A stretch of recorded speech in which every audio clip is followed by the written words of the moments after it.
I'm 16. I have high school tomorrow. I know what you're talking about. You can't tell from my cool bitchin' haircut. Yeah. He's a kid at heart. That's right. In the morning, I'm making waffles. Whoever said orange was the new pink was seriously disturbed. And when it comes to huge openings, a lot of people think of me. Just call me a fuck ass. Brilliant. Scary. I get nasty when I'm horny.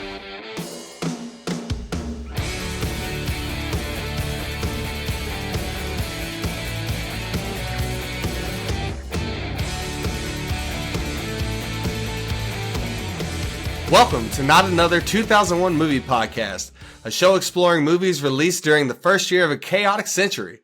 I hope you guys have quite the appetite because today we are dining on Hannibal. What will it be, balls in or balls out? I'm Slate. I'm Josh. Allison is going to show up a little bit later. She has a work commitment, so no worries though, because today we've got a special guest joining us for the top of the show.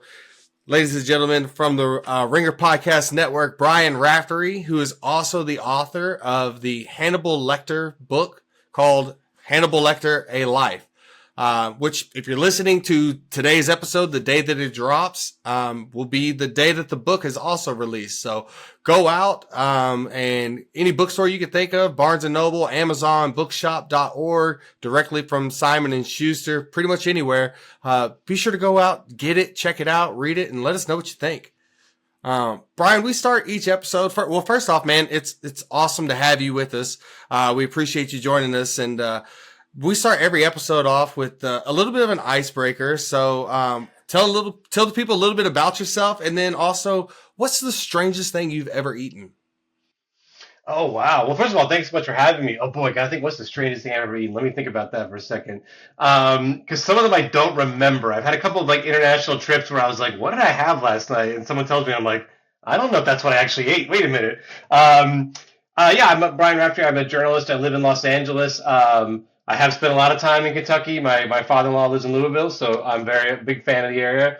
Yeah, I write about pop culture and film. I do some podcasts for The Ringer and these narrative podcasts the last couple of years about everything from Siskel and Ebert to the Sony hack to the movies of the George W. Bush years, which is 2001 was very much in that. I mean, 2001 in some way was the epochal George W. Bush movie year.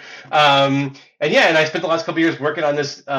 It's called Hannibal Lecter, A Life. It is a biography in a weird way of a fictitious character, but I basically went into the making of all these books, all these movies, and tried to look at how Hannibal Lecter, who's almost 50 years now, I mean, he was introduced in 1981, so we're getting close, 45 years, how he went from this incredibly tiny supporting character in this one novel to being still one of the greatest, most enduring, most name-checked, most presidentially relevant fictitious serial killers of all time.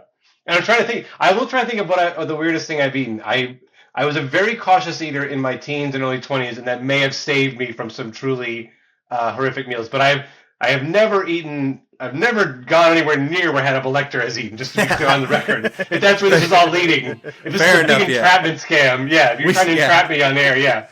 Yeah, we try to tie it into the episode as much as we can. We'll give you a little bit of time. I'll let Josh go ahead and see what he's got, and if something sparks your brain, just let us know. Josh, what's the weirdest thing you've ever eaten? So I was talking about this with my wife because I off the top of my head, so I know for sure I've had mountain oysters before, but it was a weird because I was trying to remember, and that's for anyone listening at home that doesn't know, it's like cooked or fried bull testicles. The problem is I couldn't remember when I ate them, what I even thought of them. So it was I can't really have a really good story behind it because I don't know when anything about that experience. So I'm going to go with, again, not too exciting if you're from where we're from, around here. I'm from Eastern Kentucky originally. Deer jerky, venison, anything deer. That's weird to some people. But especially weird to every person, I guess, except if you grow up where we grew up. It was just commonplace to see deers just hanging out of people's garage, just letting people just share in their garage, the same place they're parking their cars is there's a deer just hanging on the wall there, just letting it drip out. So, pretty gnarly stuff. Anyway, it was commonplace growing up, but now I think back about it, I was that was pretty fucked up stuff to be looking at all the time. So, yeah. Okay. So for me, it's kind of a weird story, but growing up, I was a pickiest eater. Still am very picky. I'm very simple in what I eat. I try to broaden my horizons every now and then, but I like what I like, right? I'm a man of simple taste.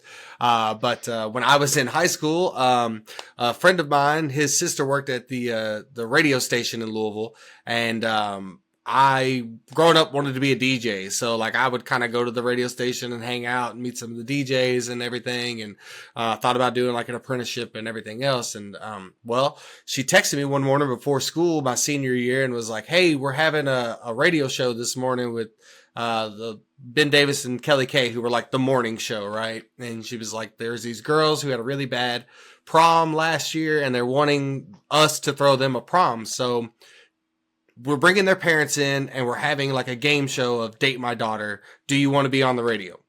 Sure. Like, I'm down for anything. Let's do it. Whatever. Right. So get to the radio station. We do the game show, and, a buddy of mine wins. Somebody else, that's there that we didn't know won. And they actually had a third friend that was a friend of theirs and asked if I would go to prom with her. And I was like, sure, no problem. Like, they're going to suit us up with the tuxes, free limo ride, take us to a fancy dinner. Cool, I'm in. Like, I got no problem with it. So they take us to a place called Martini's, which is like a fancy Italian restaurant, and everything like on the menu is written in Italian. So I don't know what a lot of it is. I don't understand what half of it is. And I love a good chicken parmesan. Chicken parm is my thing. I can't find chicken parmesan on the menu. I see veal parmesan. And I'm thinking maybe that's just Italian for chicken because I'm an idiot. So lo and behold, the food comes out. I take one bite of it and realize that it is definitely not chicken. And I guess from what I understand, veal is either, some people have said it's baby lamb and some people say it's just a baby calf.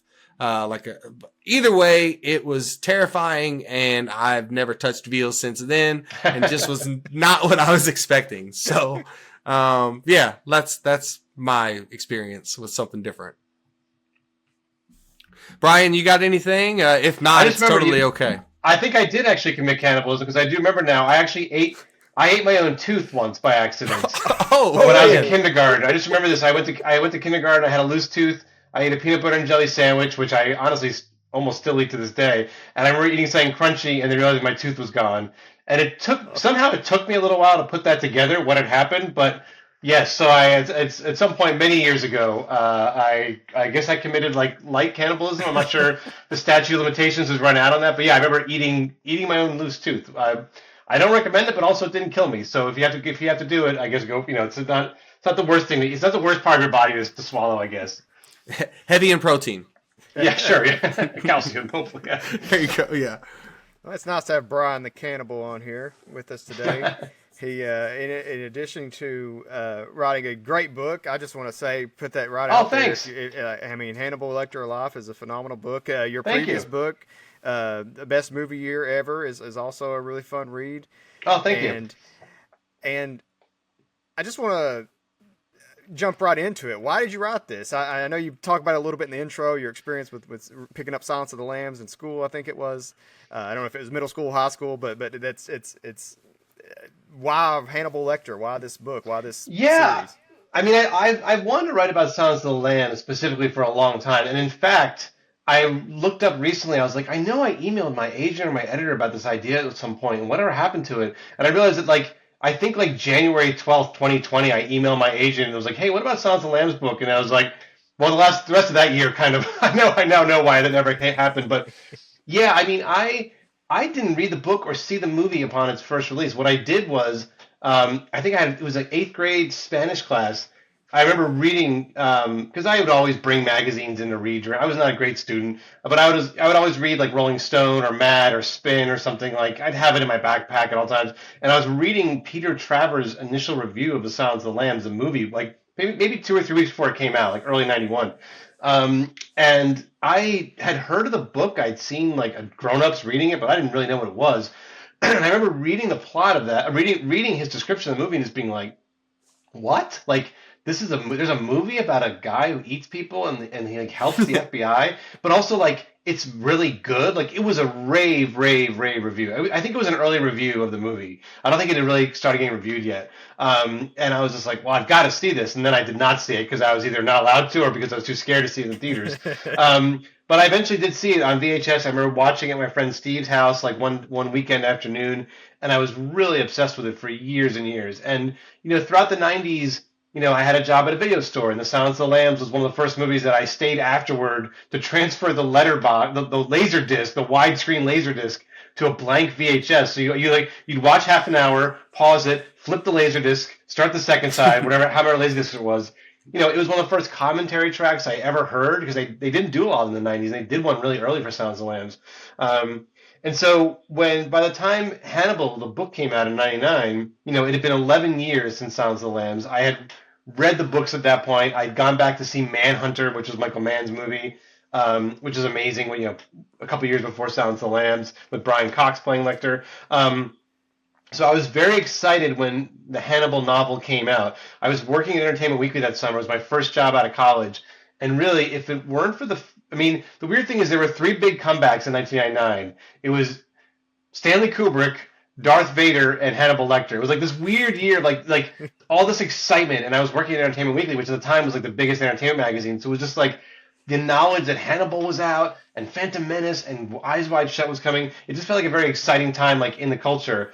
But I didn't read Hannibal, the novel, until it came out in paperback. I read it like the next summer because it was I had just moved to New York and I didn't realize that like you can't take a 600-page hardcover book on the subway with you. Otherwise you'll just be sweating like crazy. So I read it and I remember reading the novel and being like, okay, like what is this? Like, I had not read a book that gory and that wild at that point in my life. That was like a new book. That was like a respected bestseller. But I remember being very excited for the movie. I was at Entertainment Weekly. I said Entertainment Weekly covered this movie. I wasn't covering it there, but like the casting of it, EW did a huge like online casting poll, which was a big deal at that time. There were multiple cover stories about this. So Hannibal the movie was, really in 2001. If you had said in January 2001, what is the most anticipated movie of this year? Obviously, Lord of the Rings was coming. Obviously, Harry Potter. But Hannibal was really up there. It was going to be a huge hit. People were obsessed with Anthony Hopkins playing Lecter again. And it had been 10 years, which, as you guys know, is a huge time for sequels. That's a massive wait. And then we got the movie we got, which is I'm excited to talk to you guys about because, the interviews I've done, most people want to talk about Silence of the Lambs or Manhunter because they're just such big movies. And Hannibal was so fascinating to me because I think like culturally and cinematically and where it kind of fits in terms of pop culture, it's such a fascinating movie. Sometimes I think it's a more fascinating movie than an actually entertaining one, but we can talk about that. That's my long-winded answer about how I wound up doing all this. Yeah. Yeah, I think I was the first person in our group chat that was like, this movie is it's a terrible sequel to Silence of the Lambs, but it might be decent. It might be a decent movie. That's an interesting point. Like, if it had just existed on its own, it would be kind of interesting. Or it was just Anthony Hopkins playing this kind of cackling, punchline dropping serial killer. It could have been interesting, maybe. Yeah. For me, just getting into the movie a little bit, and I'm sure we'll talk about it later when we get further into the film, but I felt like it feels like Hannibal Lecter or Anthony Hopkins is in a different movie than almost everybody else. And, and the sequence, like everything that happens in Italy in this film is far more interesting and exciting than everything that happens once he gets back to the States. It's just a weird subplot there.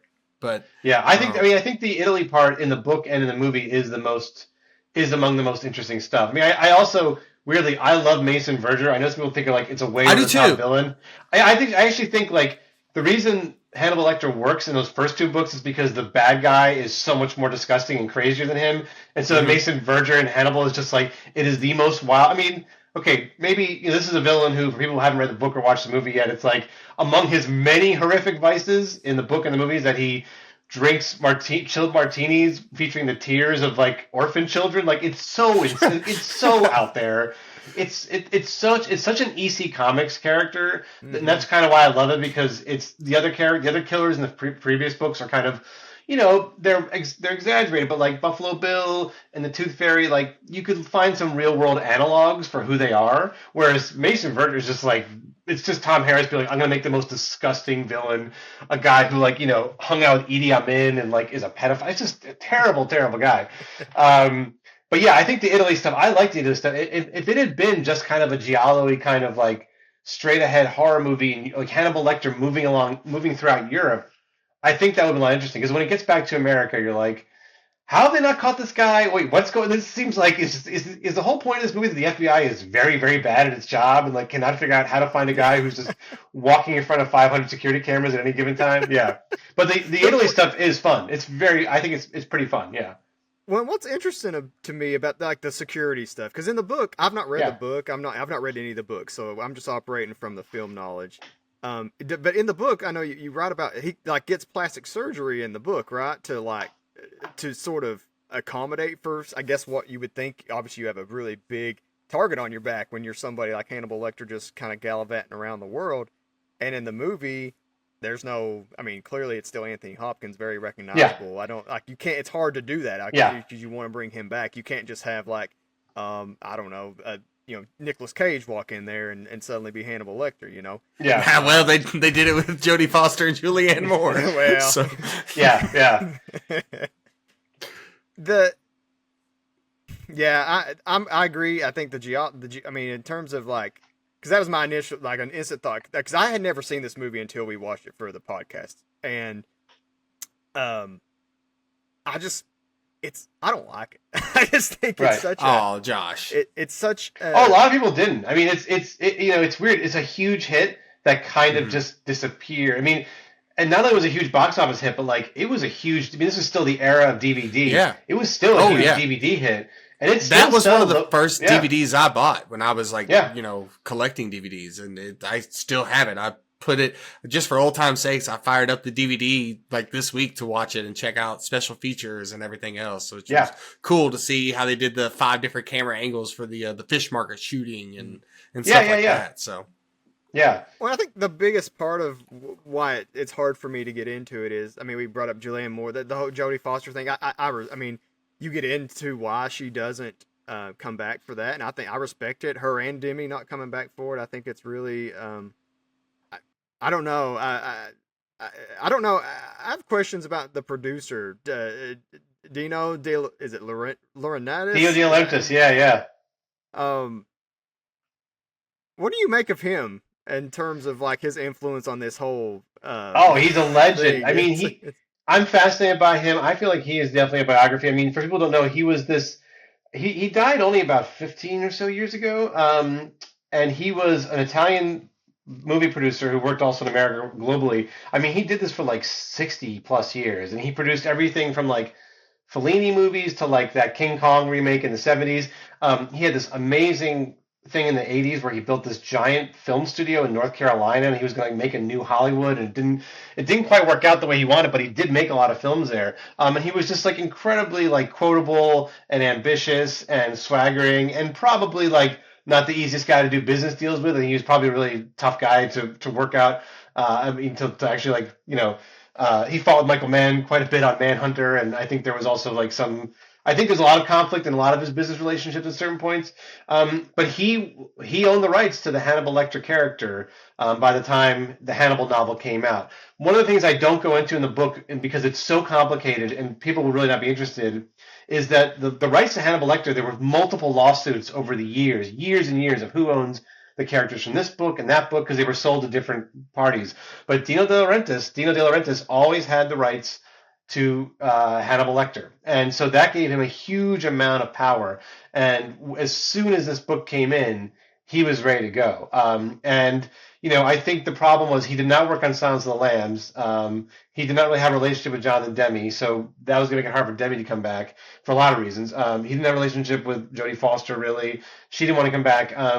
But he was going to make this movie no matter what. I mean, if Tom Harris had turned in a 600-page book that was just Hannibal Lecter working quietly in a library and having a heart attack on a bench one day in the middle of a Sunday afternoon, Dino De Laurentiis would have made a movie out of that by the next summer. Like he was going to bring Hannibal Lecter back, and he was a real hustler. So yeah, part of the reason why this movie happened and happened the way it did is because De Laurentiis had a lot of leverage, but mostly he at that point in his career, Hannibal Lecter was so big that he could walk over to Ridley Scott, who was on the set of of a Gladiator, and say, "Hey, do you want to make this movie? Like this is going to be a huge movie. Here you go if you want it." And that's kind of how the movie came about. Yeah, and the crazy thing is like I'm a huge Ridley Scott fan. I mean, I think he's amazing. Alien is what like made me fall in love with him.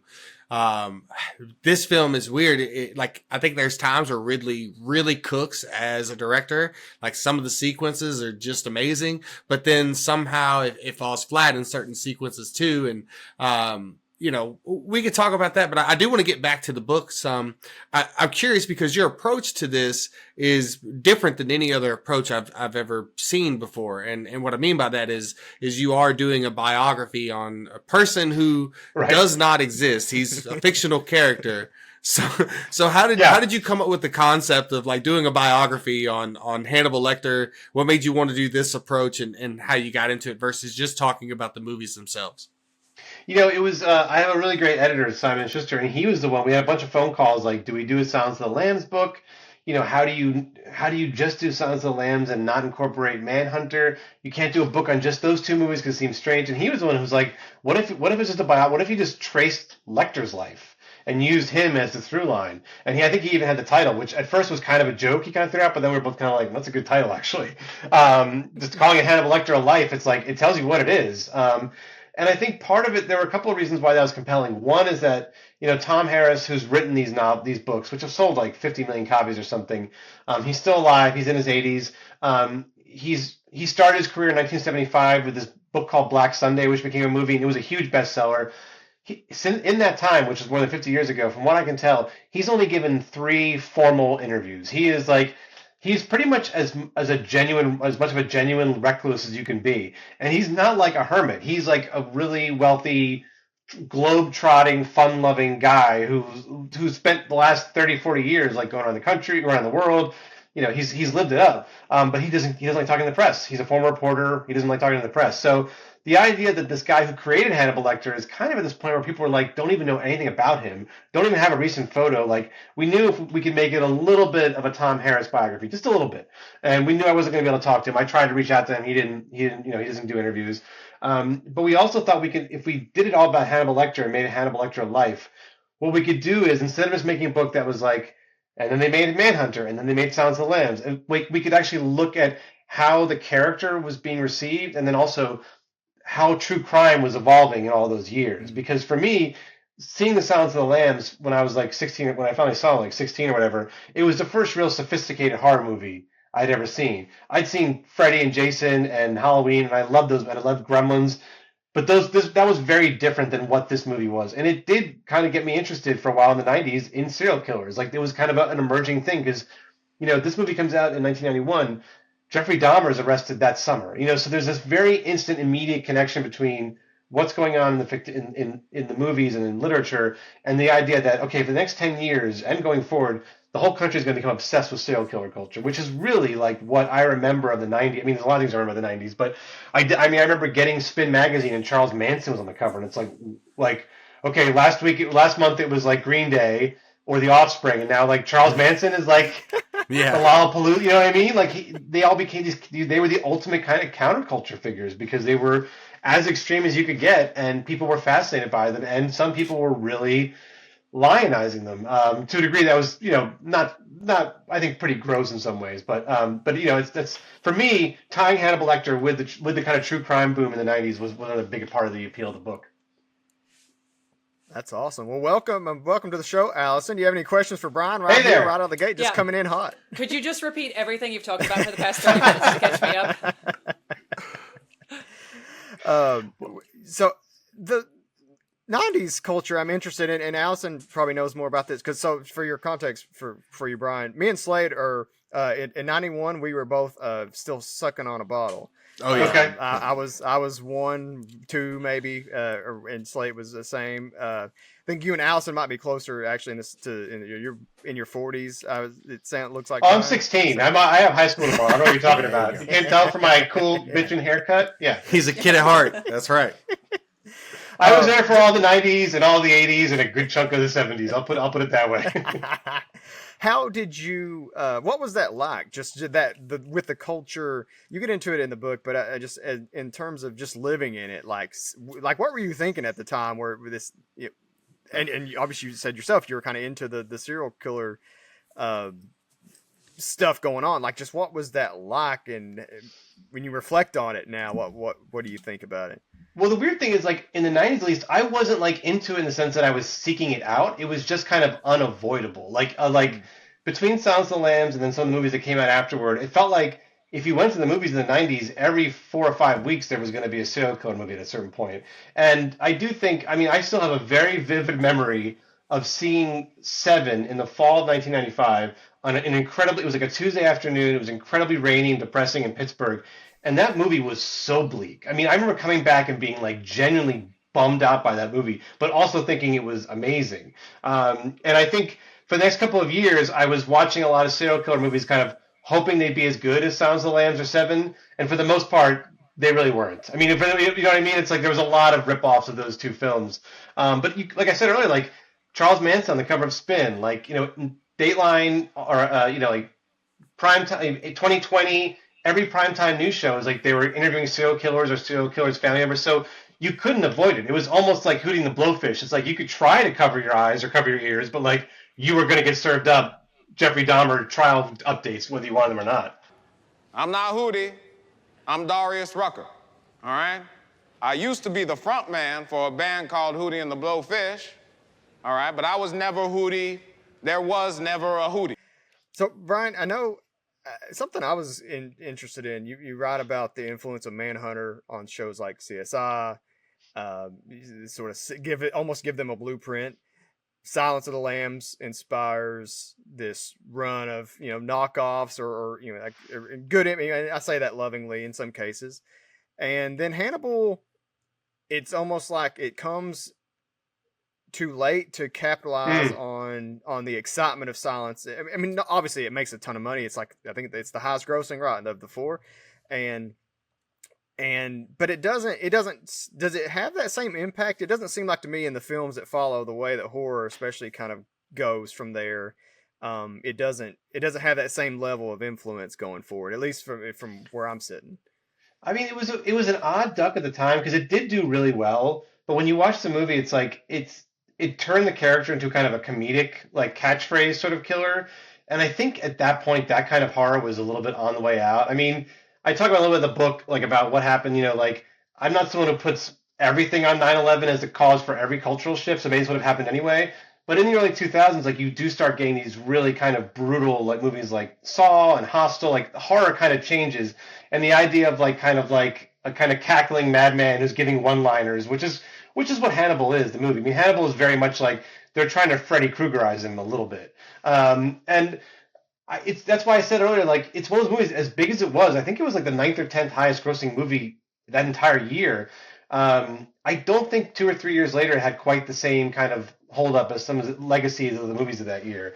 And I've met people who really love that movie because for some of them it was the first horror movie they saw. Like, it was like, they went on a Friday night to go see Hannibal when they were 13 or 14, and they loved it because it was kind of like a comedy where he's, saying outrageous stuff and, balls in, balls out, that kind of stuff, whatever kind of crazy stuff he's saying. But I don't know if it quite fit the time, which is weird to say about a movie that made $200 million or so, but it did feel a little out of step at that point, Yeah, for me,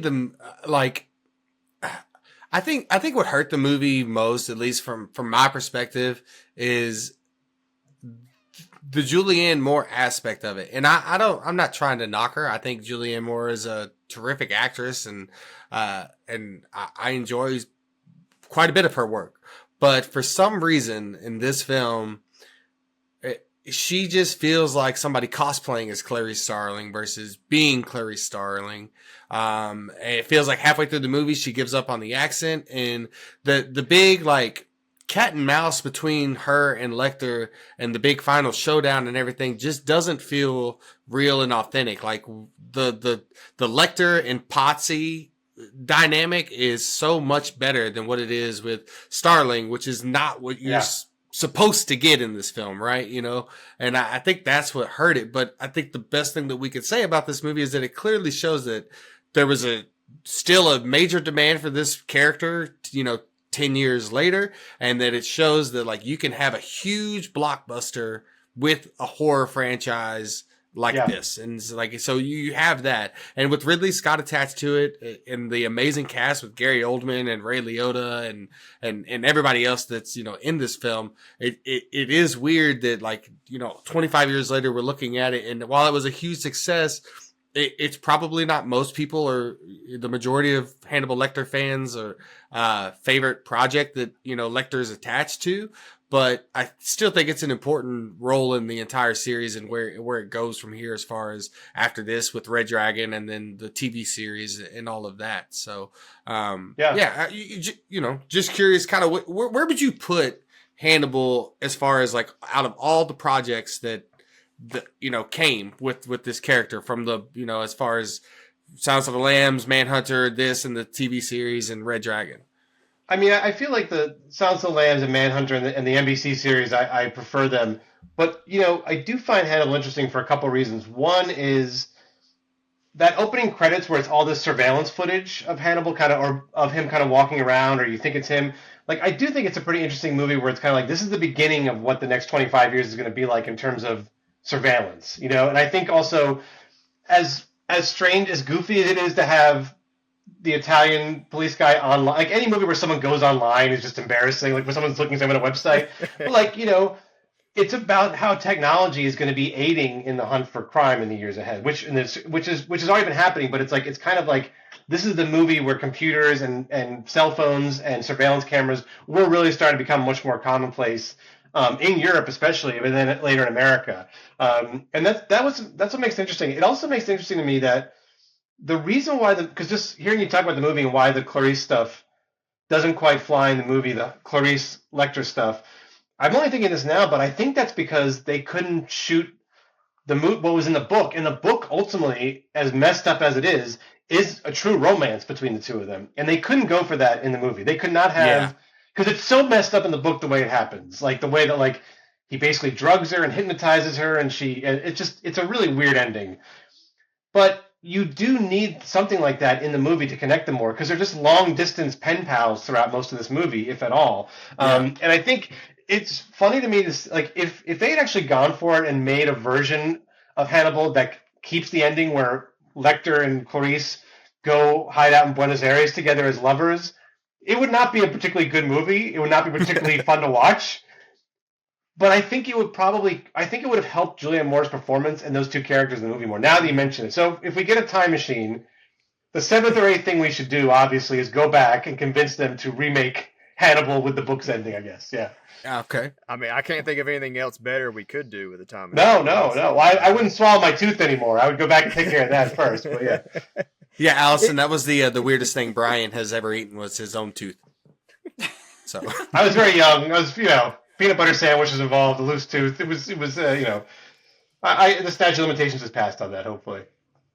I did want to ask about the ending in the book, because again, I've never read the book. It's in the way that relationship is constructed throughout, and I found myself thinking, especially the second time I watched this movie in the lead up to this recording, that it would have been, if they could have gone for that in the movie, it probably would have made a lot more sense, because there's a lot of ways, especially that the character, Julianne Moore aside, like performance aside, just the way she's written and the things she's doing and kind of how Scott, everybody, how they kind of frame everything that's going on in her life, it makes more sense if she ends the movie with Hannibal, like in some capacity, even if it's not, you know, it's even if it's by her own free will, if she just kind of starts leaning, because the thing that I have a hard time reconciling is right from the jump, like the way that she kind of becomes not framed or whatever, but like she becomes like kind of disregarded pretty quickly within her ranks at the FBI. It's really hard, like the way because the way that whole thing plays out in the film, she's just reacting to a subordinate just being a jackass, you know, and it's just, it makes it really difficult for me to reconcile from the get-go why she's even kind of in the situation she's in. Yeah, the book does a better job of setting that all up. I mean, because the book makes it pretty clear that the FBI, by the time the book comes out, Waco has happened, and there's been Ruby Ridge, and there's a lot of like the FBI is having some public image problems. So it makes a little more sense in the book. But yeah, in the movie, it's like, oh, she messed up once, and now she's like the worst FBI agent of all time. Like, yeah, none of it quite. I mean, again, it was like a 600-page book or so, and it was really hard to squeeze all that down into 2 movies. But yeah, I mean, maybe if they had, dialed back the comedic aspect of Lecter, or maybe if they had possibly had him with Clarice at the end, maybe it would work a little better. As of now, I think it's a pretty interesting artifact of that year and of that time, and I do think for in like horror history, it is kind of interesting that like what was 10 years earlier a Best Picture winning, very serious drama is suddenly turned into like, I'm going to eat your wife. You know what I mean? It's this very kind of like over the top portrayal of this character. Seriously considering. Yeah. Yeah, I'm getting seriously. Yeah. And I mean, the funniest thing is, one of the things I forgot before I did the book was that, if you watch The Cable Guy, which came out a few years after Silence of the Lambs, Jim Carrey has this scene where he puts it on and says, "Hello, Clarice." And for whatever reason, people don't realize he never says "Hello, Clarice" in the Silence of the Lambs. But in the trailer for Hannibal, they're like, we're going to give it to you. It's like one of the first things you hear. It's like, we're going to give you the Hannibal Lecter you wanted. He's not going to be in it for just 20 minutes. He is not going to just have a few cackling lines. Like, he is going to be full on, like, he's walking around in his pajamas, like Hugh Hefner, like smoking his cigar in this big, beautiful library, hamming it up. Like, it is the hammiest Hannibal you're going to get. And it just shows what happened kind of in the 10 years of movie making at the time, where it's like, they couldn't go back and make a very kind of austere, sort of serious drama like Silence of the Lambs. It had to be something bigger and a little more ridiculous because Hannibal had gone mainstream, and you can't kind of undersell your main bad guy in a movie like that. Yeah, he definitely seems to be playing with his food, if you will. Yeah, exactly. Yeah. And those scenes are really gross. But it's the thing too, like, it's a pretty explicit R-rated movie. Like, it's pretty gnarly at times, and the book is really gnarly at times. Like, well, I was going to say you talked about how vivid the book gets as far as blood and gore and stuff, and what's like the craziest thing in the book that doesn't come out in the movie as far as like the grossest kill or whatever? Oh, I mean, like, I think it's Mason Verger's sister. There's a whole subplot about Mason Verger's sister, and then like this. I mean, it's so nuts. But basically, Mason Verger kind of dying with his electric eel being used as a cattle prod to milk his semen. It's just like, what? It's just sort of like, this is a weird thing because Tom Harris is like such an economical writer, even though he writes 600-page books. That like he does that in like one paragraph, and you're kind of like, wait, what the hell? What just happened? Like, all the Mason Verger stuff in there is wild. I mean, it's that, and again, I enjoyed that because I was just like, if you're going to make an over-the-top villain, make him as over-the-top as possible. So the man-eating pigs, there's some really nasty stuff with like, there's a pornographer involved in the book who's also like setting up to help kill Hannibal, working with Mason Verger. It's just like the sleazy, it's like, it's just like the sleazy dozen or something. And they cut a lot of that out for the movie because it's just too unpleasant. Right. Though now it would probably work on primetime TV. You could probably learn a lot more at this point. Well, you brought up EC Comics earlier, talking about Verger, and it was hard for me. And some of this, I guess, is because it's Gary Oldman, and I'm thinking of Commissioner Gordon. But I kept thinking the whole time, like, this dude could be in the Nolan Batman movies as a villain. Like, he would fit right into that Dark Knight trilogy. I feel like as a side character or whatever. It just felt, I just couldn't shake that. So it's like it's interesting.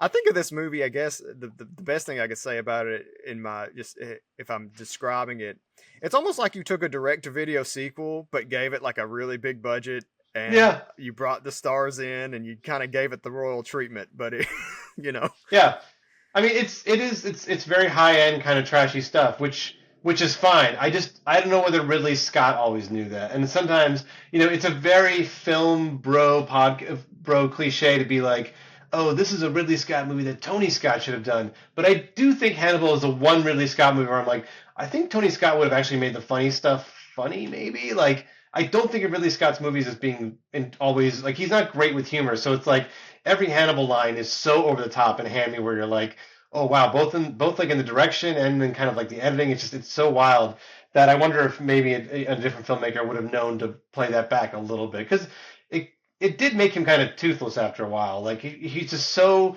it's like, okay, this guy is apparently impossible to kill. Is he like super powered at this point? Like he's, like I said, he's evading all the whole movie set. The opening credits are a reminder that everyone's on camera nowadays. Yet again, they can't catch Hannibal Lecter like on like a carousel in a mall, like in 2001 or whatever. Yeah. Well, And he cuts his hand off to escape. Yeah. And somehow Yes, completely yeah. unfazed. He's fine after that. He just put it on the stovetop, cauterized the wound and kept going. Yeah. But going back to Ridley Scott and like I said earlier, I think the fish out market scene is an amazing, even Ridley Scott did it amazing with it. I do think Tony Scott would have made it even better. That's like right up his alley.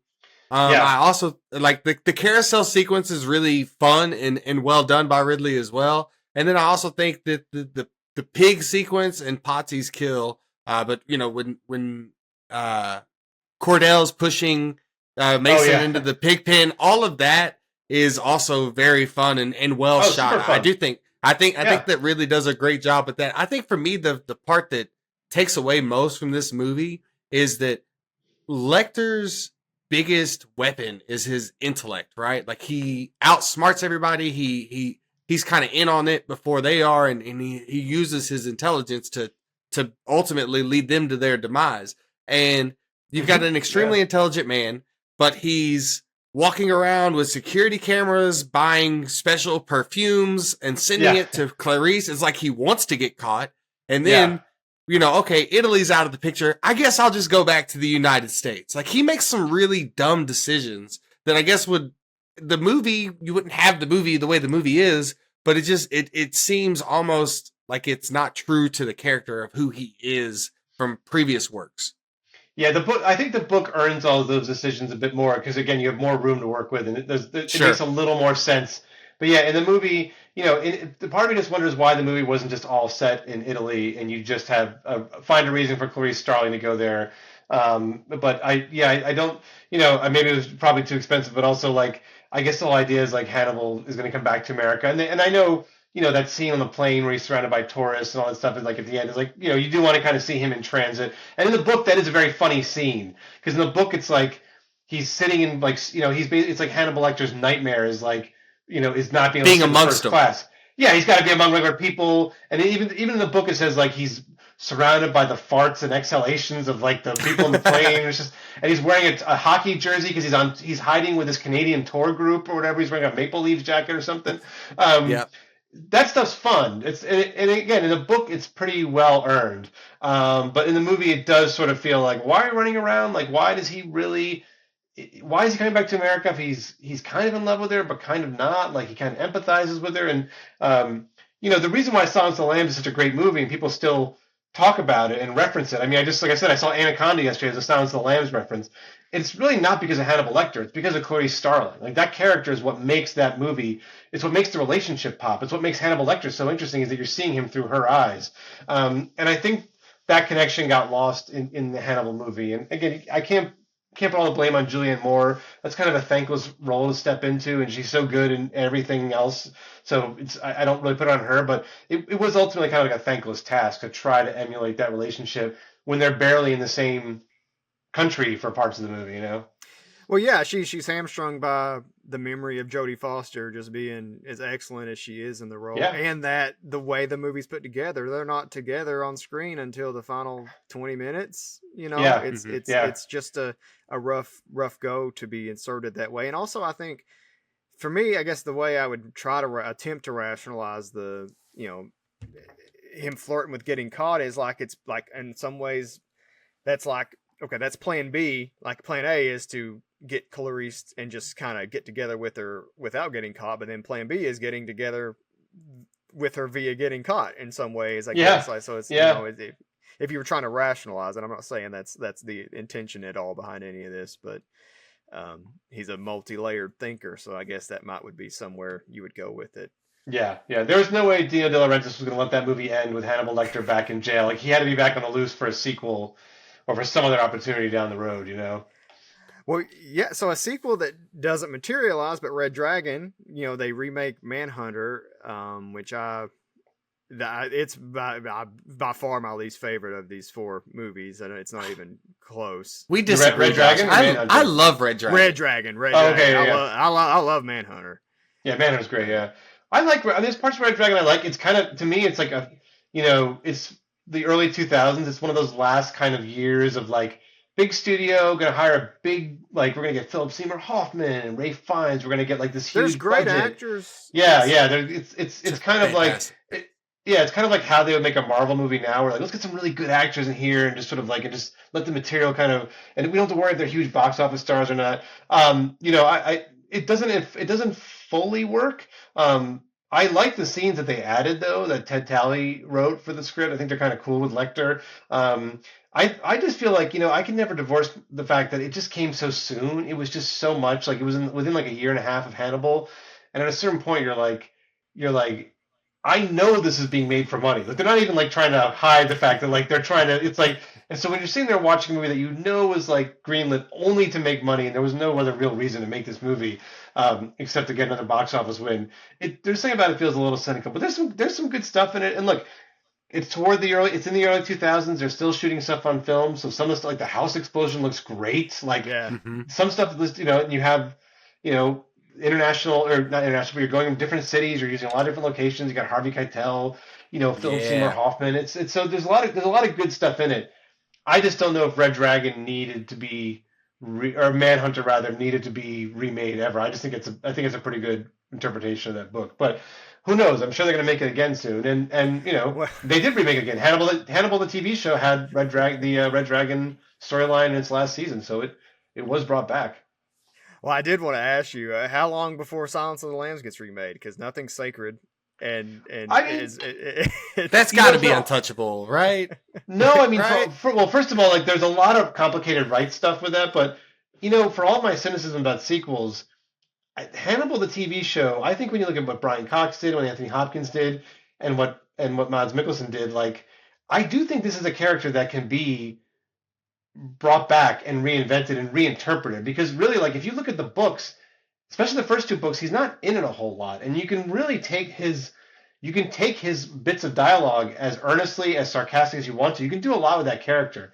I think the problem is, if you read it specifically Silence of the Lambs, you could do it as like a miniseries. And I think Brian Fuller has wanted to do like a miniseries on it, which would be interesting because they cut a lot of stuff out from the book.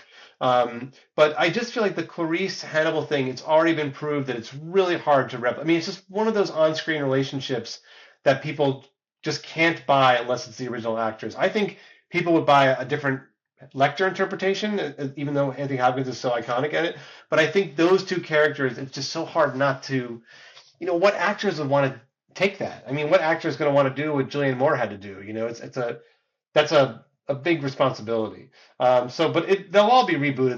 There'll be another Hannibal Lecter, I think, in the next 5 years, and there could be another Hannibal Lecter book. It's impossible to know. Like Tom Harris is very secretive, hasn't written anything in more than a decade or so. I think about a decade now, and he could drop another book tomorrow with a few months warning. That was going to be my next question. Would you like to see another book? If there's not another book, would you like to see somebody just take the concept of Hannibal Lecter and start a new storyline that's just fresh in their own original concept for his character, maybe sans Clarice, or further down the road, and just a completely different story? I mean, I think if for a book, I mean, if some new, like the way someone takes over like Jack Ryan or something, I don't know if that would quite work, only because the books work so well because Hannibal is a supporting character. Like he's not in them a whole lot. And I think it would be very tempting to make a book that was just all Hannibal Lecter. And that didn't really work with Hannibal Rising, which was Tom Harris's last Hannibal Lecter book. It's a lot of Lecter, and you realize the more time you spend with him, the more you get his backstory, it's like you don't want everything explained. You just kind of want a little mystery to it.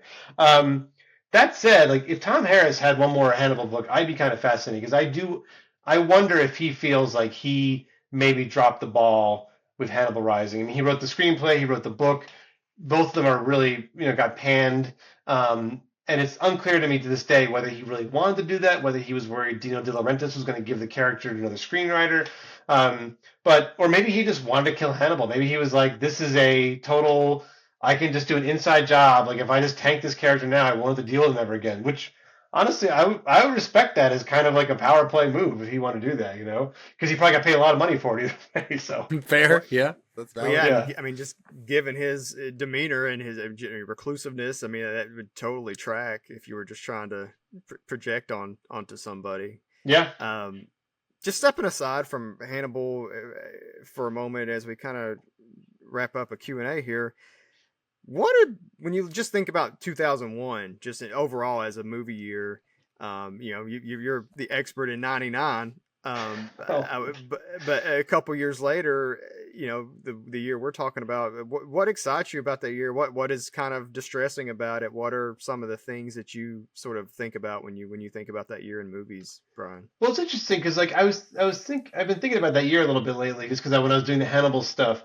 And what's interesting to me is like, if 99 is kind of the year where the majors and the indies kind of merge in this strange way, where it's like the indie scene had Blair Witch Project, but also you had indie filmmakers working, David O. Russell working for Warner Brothers, or, you had really, this kind of idea that an indie person could kind of work in either world. And there were a lot of really great indies in 99, like Boys Don't Cry and stuff. I feel like 2001 is kind of like the revenge of the major studios, because there were some great indie movies that year, and there were some great cult movies. But like when I think of 2001, I think of Training Day, I think of Ocean's 11 as like the peak of what big studios and big movie stars can do, and that was going to end pretty soon. Like 2001, sure, it was Lord of the Rings and Harry Potter and the first Shrek movie. But it's not an IP year. There's not a million franchises that still started happening. So you kind of can still have these kind of really big budget, big swings with big stars. And I kind of miss that. Like it's like, there's a case to be made that like Training Day is like one of the 5 best studio movies of the last 25 years. I mean, it certainly is like, Absolutely.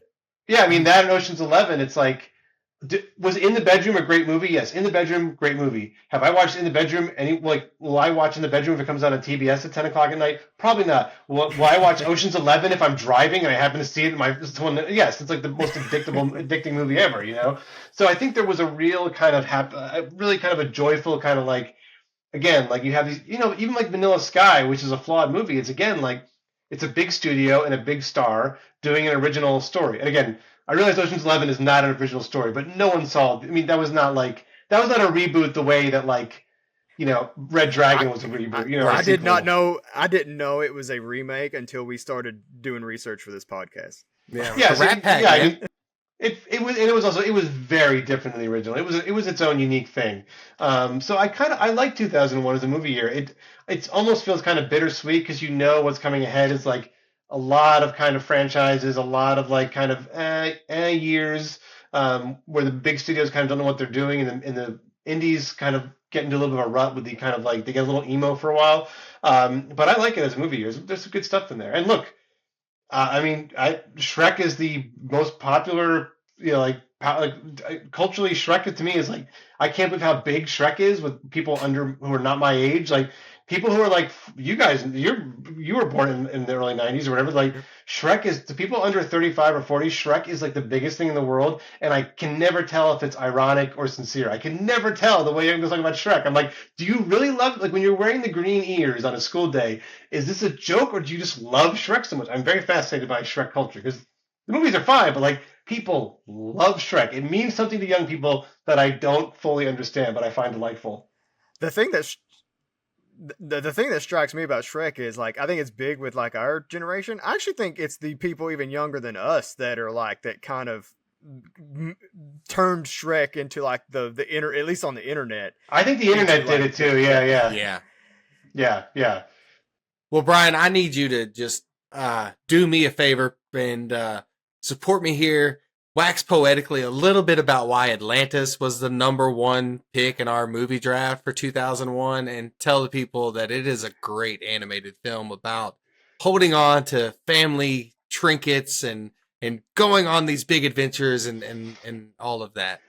Look, it has a following. I know it has a following. I don't know if I ever saw it, to be perfectly honest. Okay, all right. Here's the thing. I got a little snobby about animation when I was in my mid-20s. I circled back, but I was a little bit like, no, I'm going to see In the Bedroom, the 5-hour cut. Like, excuse me, I'm a grown-up now. Yeah, there you go. That movie does have a big following. So I mean, look, it's was that your number 1 pick?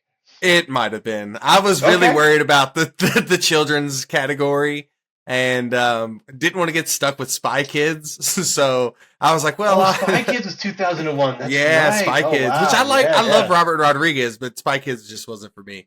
And so I didn't want to get stuck with that. And so I took that with the first pick. I tried to be the smartest guy in the room, and I shouldn't have done it. I should have just went with my gut, went with Training Day, and let it go. But, it's something that will be a running joke this entire year. Josh ended up with Training Day and Fast and Furious because back of it. to back. Yeah. Oh, wow. Oh, my gosh. pretty- That's right. Fast and Furious. God, there's so many franchises started that year. Yeah, it did. Yeah. And the first Fast and Furious, God, I remember seeing that opening weekend. That was so much fun. That was so much fun to see in the theater. Yeah. Yeah. I've kind of dropped off a little bit with those movies lately, but the first couple were a lot of fun for sure. Just a last thing. What's next? Wait, I know you're a writer. You got a million things, probably 1,000 ideas that you could, things you want to write and podcasts you want to make. Obviously, people listening, go listen and read everything Brian's done. He's Oh, really that's very nice. talented Thanks. individual. But what's next? What's that's coming down the pike?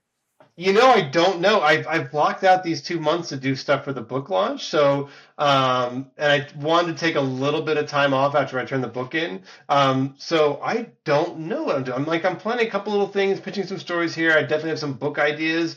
But I haven't zeroed in on the one that I kind of want to do yet, because I'm just trying to figure out time wise, and I have young kids and doing a book. This book came together very quickly, so it was kind of a year of not being around on weekends. So I'm trying to make sure I'm home a lot, and it could be a big demand, but I'm not sure yet. I love writing about movies, but I spent a lot of years writing about music and other cultural stuff. So I'm kind of wondering if I want to do something in that realm.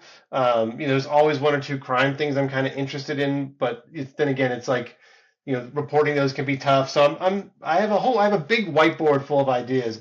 I don't know what any of them are, which one's actually going to happen at this point, but I'm hopefully something soon. I'm probably at least one or two things about movies. Yeah. Can we expect another big picture series? I don't know. I'm hoping to. I'd love to. I did 4 in 5 years, and the last one, which was Mission Accomplished, was so much fun. It was also really tough because we got delayed by, I think, one of the strikes. I think the fires. There was just the election actually slowed things down. So the last one took a long time. So it almost was it felt like making 2 shows. So we finished that one in August, and I was we were all let's take a little bit of a break, because that one was in production for more than a year, and it was great. I was really happy with it, and it was really, really fun to do. But boy, it took a long time. It really is fantastic. Oh, thanks. I really appreciate it. Yeah. While you talk about the election, I have to get you to kind of tell us a little bit about I believe the way you begin the book, at least what Josh sent us from his reading of it, is that you start the book with Donald Trump discussing Hannibal Lecter as a human and how he's just a great human being. Yeah. And tell us a little bit about that and why you decided to start with that. The late great Hannibal Lecter. He's a wonderful man. I think look, I cannot pretend to understand why he keeps calling him why he was calling him the late great, which is canonically not true. But anyway, that aside, the weird thing is, because I was really thinking about it a lot, and when you start researching it, in a strange way, Hannibal Lecter and Donald Trump are contemporaries. They're about the same age. Really, when you look at The Silence of the Lambs, it was on the bestseller list the same year as Trump Art of the Deal. It's they were. I even found a couple of gossip columns in the 90s where an item on the Hannibal Lecter sequel will be followed by an item about Donald Trump's new Pizza Hut commercial. And weirdly, Donald Trump went to the Hannibal premiere in 2001, and the gossip the next day in the New York Post or whatever was Donald Trump he had to close his eyes during the brain eating scene, which may have been something that the movie's publicist fed to gossip reporters, but I was that's a great detail. I think they're aware of each other in a strange cosmic way, but also Donald Trump's he's a boomer, and boomers love pop culture references. They do, they really do. It's talking about Hannibal Lecter in a speech is the equivalent of putting a Hannibal Lecter meme on Facebook. It's just kind of everyone knows who he is. He's recognizable. And I think when he was giving those speeches, it was really kind of a sign to me and my editor, oh wow, we picked the right character to make the claim that he's still in the culture, because he wasn't making all those speeches when I started the book. I think he started a week after I signed the contract. He was really mentioning Lecter a lot. So it was kind of a strange coincidence, but it actually was a good bit of timing, even though it made no sense to me why he would keep bringing it up. But yeah, I mean, look, in another world, they could have bumped up to each other at some literary party in New York at some point, and they both like fancy chandeliers. They both like high end motor vehicles. You know, they have expensive taste. They probably have similar Amazon wish lists at a certain point. Donald Trump and Hannibal Lecter, I think. You know. Right on. Well, Brian, we can wrap here as far as the Q&A. Okay. I don't know if you wanted to go. I don't want to keep you longer. I know. No, it's great. This has been great. Yeah, this is good. Awesome. Yeah. So yeah, this has been a lot of fun. Again, I appreciate you joining us. It's been absolutely. Thanks so much, gang. You have Rebecca at Simon & Schuster for she's great to read. Really, really fun stuff. And yeah, and sorry about asking you. I hated even ask you like what's next, because when I was doing a little bit of stuff, that was like the thing I dreaded the most was like, what's next? What are you working on next? Well, it was the same thing for me. It's like, well, I have at the time I have a 1-year-old. I'm gonna try to be a dad for the next few years and see. Yeah. I mean, my wife just jumped into a crazy work situation through February, so I'm like, I'm not doing anything till like February's over. Like, I gotta get the book out and just do parenting 7 days a week, and then I'll figure things out. Yeah. I have no idea. Well, whatever it is, definitely. I mean, obviously, wish you a ton of luck and thanks so much, gang. And if you know, and maybe this year, maybe if there's something we can have you back and talk for again. Sure. I'm sure if you want to, if you're a big Vanilla Sky fan, we can have you back for that episode maybe or something. So yeah, we'd love to have you anytime. Yeah, no, I'd love to come back. Let me know. Yeah, Vanilla Sky, I think of it fondly. Don't know if I love it, but I'm like, all right, think about scenes in that movie. Like, that's a great scene. Was it a great movie? I don't know. But I haven't watched the whole thing all the way through in a long time. So I love the Times Square run is one of my favorite scenes of any Tom Cruise movie when it's just amazing. So, because I worked in Times Square at that point, I have no idea how they filmed that, how they managed to make that work. So, yeah. But thanks so much for having me, gang. This is great. I appreciate it. And, you have my email. Let me know if you have any follow-up if you need me for anything. So. Yeah, if you're ever in Kentucky, let us know. Would love to. I'll let you know. Yeah, like I said, my father-in-law's in Louisville, and we go out there once every 2 years or so. So yeah, we were out there last year, and we always try to go to a Reds game or Yeah. I grew up in Philadelphia. You guys all claim Pete Rose as your own. I'm sorry, he was a Philadelphia Philly. Please. Hey, my daughter's middle name is Rose. I'll have you know. Oh, really? So, yeah. Pete Rose, mean to my dad when I was 6 years old. I was not a big Pete Rose fan after that. Oh yeah, he should have been. He should have been the Hall of Fame. Huge asshole, but I still think he should be the Hall of Fame. Yeah. Yeah, he's not the best person. Knowing what I know about him now, I probably would not have named my daughter's middle name Rose, but it is what it is at this point. So at least it wasn't Lecter, no, I mean, yeah. We didn't name her Lecter or Trump. We're good there. Yeah. Well, thanks so much, gang. I really appreciate it. You take care, and let me know if everything else for you.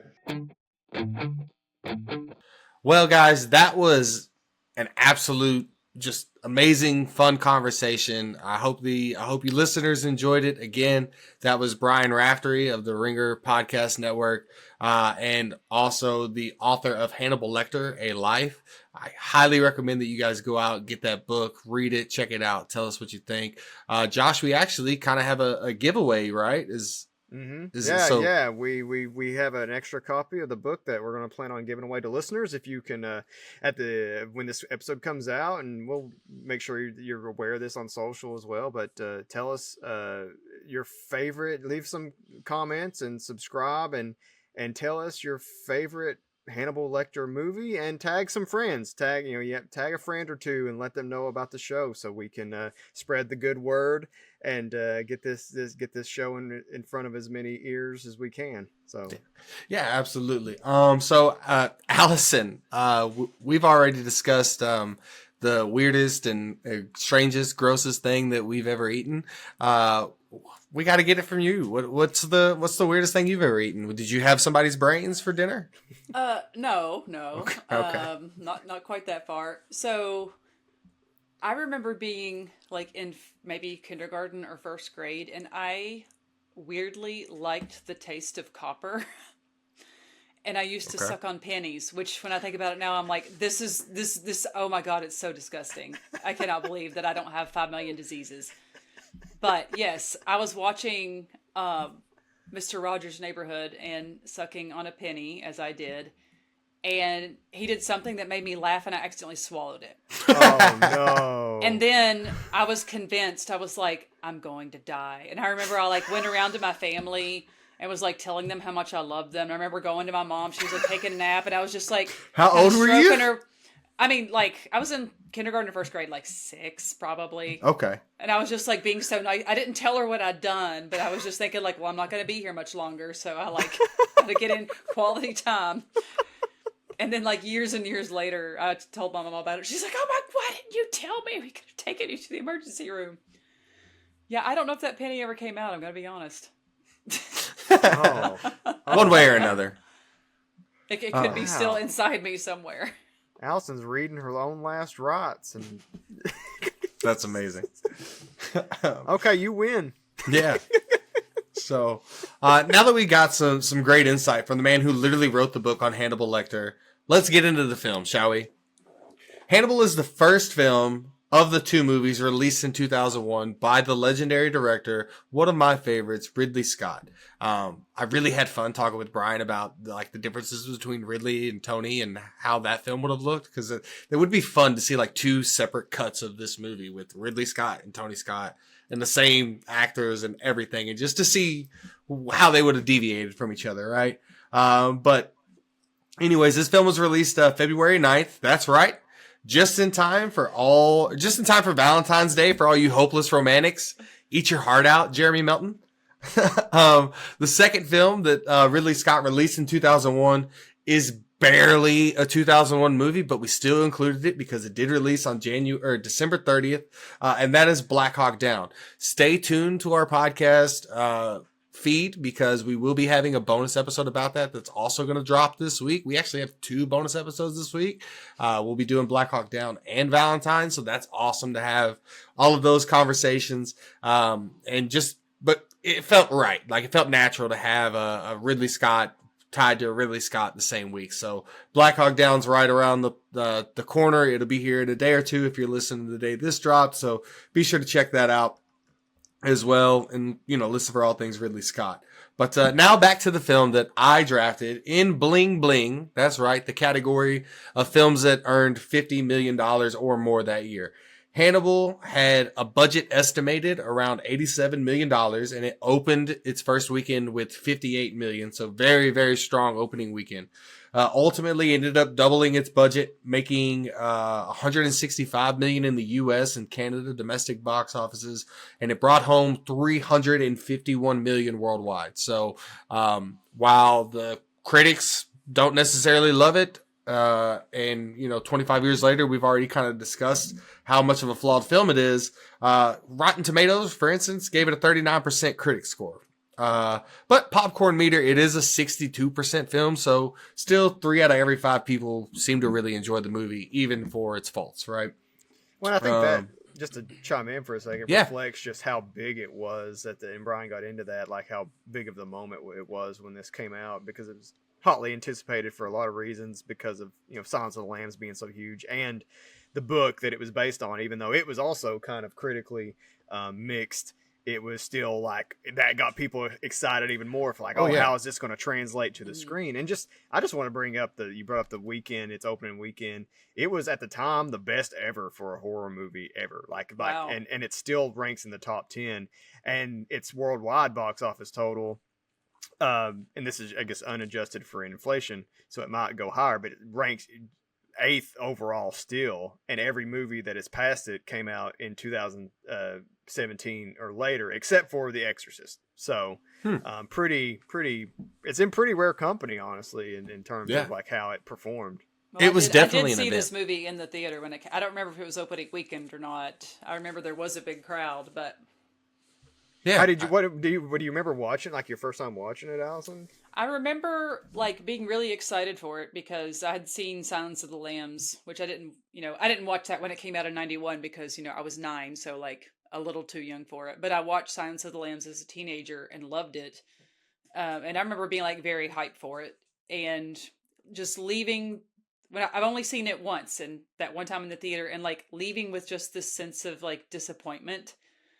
And so when we I was getting ready to rewatch it, and I was trying to remember, like, I can't remember all that happened. I just remember leaving and feeling just like really let down. And now watching it again, I'm like, oh, I completely understand. And most of that is, sorry, Julianne Moore, honestly, but. Yeah, we're definitely going to have a pretty good conversation about her. I didn't want to like crush her too much with Brian on, and I think Brian did a really good job of like discussing her. And again, I don't necessarily think it's her fault, but the situation is what the situation is with that, right? Going back to our draft, top 10 grossing films domestically of 2001 were automatic qualifiers. If we were doing, the international total box office, this film would have been an automatic qualifier. It actually is the 10th highest grossing film worldwide in 2001. It is 12th overall in the domestic box office. It fell right behind A Beautiful Mind, which was the Oscar winner for Best Picture. And it slots in right above American Pie 2, which was the 13th highest grossing film, which is wild to me that it's the 13th film and none of us picked it for our draft. I get nasty when I'm horny. So, but again, like Brian discusses, the movie was based off a book. The book takes place 7 years after Silence of the Lambs. This film, happens 10 years after, and honestly, that timeline seems to be more accurate for the film, although there's really not a hard timeline established, so we're just kind of going by what we think. Ridley Scott brings back Anthony Hopkins as the charismatic cannibal, Hannibal Lecter. Hopkins is accompanied by an amazing performance, at least the way I portray it, from Gary Oldman as Lecter's true nemesis, the popper-loving, face-cutting, sexual deviant, millionaire, billionaire, whatever he is, Mason Verger, who's also a pedophile. But we'll get. So you undersold it with sexual deviant. I know. I was like, well, he's a sexual deviant because he's wearing his best, what was it, come here outfit or something, while he's hanging by a noose and masturbating in front of Lecter. Asphyxiation. Yeah. Yeah. So that's all fun as well. But we'll get into more into him in just a bit, but other familiar faces. See what I did there? Faces with all right. Other familiar faces join this duo as well. You've got Frankie Faison, who reprises his role as Barney, everyone's favorite nurse. Ray Liotta plays the corn-pone, pussy-loving FBI agent Paul Krendler. And lastly, Jodie Foster returns as Agent Clarice Starling. Oh, wait. Never mind. I'm sorry. It's actually Julianne Moore, who gives such an identical performance to Jodie Foster that I hardly realized that it was a different actress. Psych. Okay. Like Mason Verger, we'll roll into that pig pen later as well. Josh and I have pretty much kind of given our thoughts on the film, general consensus. But Allison, it's time to let you cook, if you will. I feel like I enjoyed it more this time than what I remember enjoying it back then, and maybe it's just like having more context and there's been more Hannibal related media that's come and gone. But like, if it had just been him in Italy, like outwitting Potsy, I think I've been like, this is a great movie. But like every time, like we start with, Julianne Moore, who's also like redhead. I guess they just like, oh, her hair color doesn't matter. And while I'm like, it's true that, you can have different interpretations of the look of a character, but I was like, are we supposed to believe that she dyed her hair red? Because I feel like that is not something Clarice Starling would care about. But anyway, it's like you said, it feels like she's doing Clarice Starling cosplay.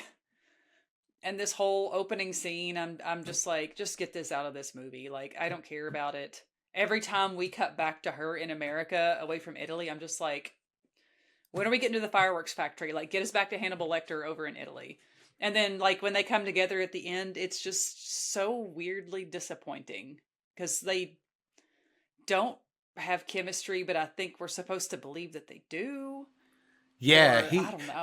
They really flirt with that ending in the book, in the sense that, like, even with the drawing and the letter, and the perfume, which I think it's really fucking weird and obnoxious that somebody can just smell an envelope and tell you the human bloodhounds. Like, yeah, I mean, that's wild too. They were like holding it up and like doing yeah, this too. yeah, Like, and he's like, "Oh, this is mahogany wood from 1932, all the way from Scandinavia." Yeah, and then some weird whale extract. I don't know. It's wild, but they do really like flirt with the idea of like there's a sexual tension there, which you never get from the first film. And it's odd. It's like they're trying to stay somewhat true to the book, but they're also like, this would lose the audience completely. And I do disagree with Brian in that sense, where Brian thinks that like maybe the ending would have worked. And to me, it felt like the book out Hollywood's Hollywood, and it works for a book, but it doesn't work for a film audience, if that makes sense. Like, have either of you seen the show Killing Eve? No. It had a really good first season, and then like it really went off the rails. But like the whole premise of that show is like there's this, I forget their names, but basically it's a female serial killer and a female cop or agent who's basically trying to catch her, and they keep meeting and having this like weird sexual tension, and it totally works in that show, and you get it. And I was like, I feel like that is what they were going for in this movie, and it's just not there. Do you think any of that works if it is Jodie Foster, or do you think it still doesn't work just because it doesn't feel natural? I actually think it probably works less if it's Jodie Foster, because she doesn't have sex appeal. No, because she doesn't because why she doesn't do this movie is because she thinks. Because she's read the book. I don't know if she'd seen the script at that time, but like it's obviously leaning towards what's going on in the book. And she was like, didn't understand. She was like, this is not the Clarice that I played. Like, this is a completely different person. And so I think if she had somehow convinced herself to do it, like, she would have probably sabotaged the movie. Like, she would have, even more than it already kind of doesn't work with Julianne Moore, she might have showed up. And I mean, the chemistry I think would have been better, but I think she would have been like, she would have done everything she could to make it like, even if they went with the movie or the book ending and like they'd end up together, like she would have like played it in a way that, okay, yeah, I'm sitting here making out with Hannibal Lecter, but I'm actually plotting to kill him. Like, I feel like she would have played it in a way that would have just been clear that she wasn't happy about what she was doing. And I think that whole decision is just strange. And that whole last scene, I love the like what they do with the Ray Liotta characters. Like it's cool. Like, it's really fucking weird. Like, it's awesome. Like even when I was like I was expecting this to be weird given what had happened up to that point. But even when it first, I was like, whoa! Like, he's cooking his brain and feeding it to him. It's so great. That's it. That's the thing I like remembered most about this movie, because of the reaction in the theater when you realize what's happening. People were just like, "Oh shit!" Like, yeah. Well, because I was like, this dude, like, because at first I didn't catch it. Like I was like, this guy seems like a dumbass. Like, what is going on? Like I just assumed he's drugged too. Like, because we know that she's been drugged, and well, he's wearing the hat, so you you don't. He's got the scar, and then the reveal that he's like literally lifting, like literally he's like, for the audience, if you haven't watched this movie, you should at least. I'm sure this scene's on YouTube if it doesn't get like blocked. Like, he's like scooping parts of his brain out. Attached to his head and putting him into a skillet, and then feeding it to him. Yeah. Like, it's so good. That's awesome. I do love that sequence. But let's talk a little bit more about Clarice. And one of the things that you said, Josh, is that Jodie Foster said this is a completely different person. And one of the things that leads me to believe that is the way the fish market sequence happens. It's odd that she's like sleeping in the back of a truck. Yeah, that she's not just like locked in. Like, she's not locked in. She's sleeping.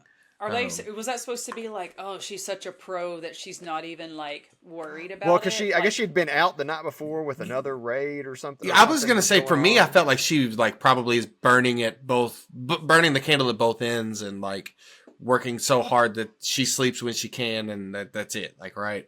So that's the kind of the premise that I got from it. But the fish market sequence, I think the fish market, and one of the sequences that I forgot to mention, but it is ultimately, I think, probably the best, if not the second best sequence in the entire film, is the bracelet sequence. When they're trying to get the fingerprints for Lecter, right? That is the peak heightened awareness of this film. I love it. But the fish market sequence is right behind it or right there with it.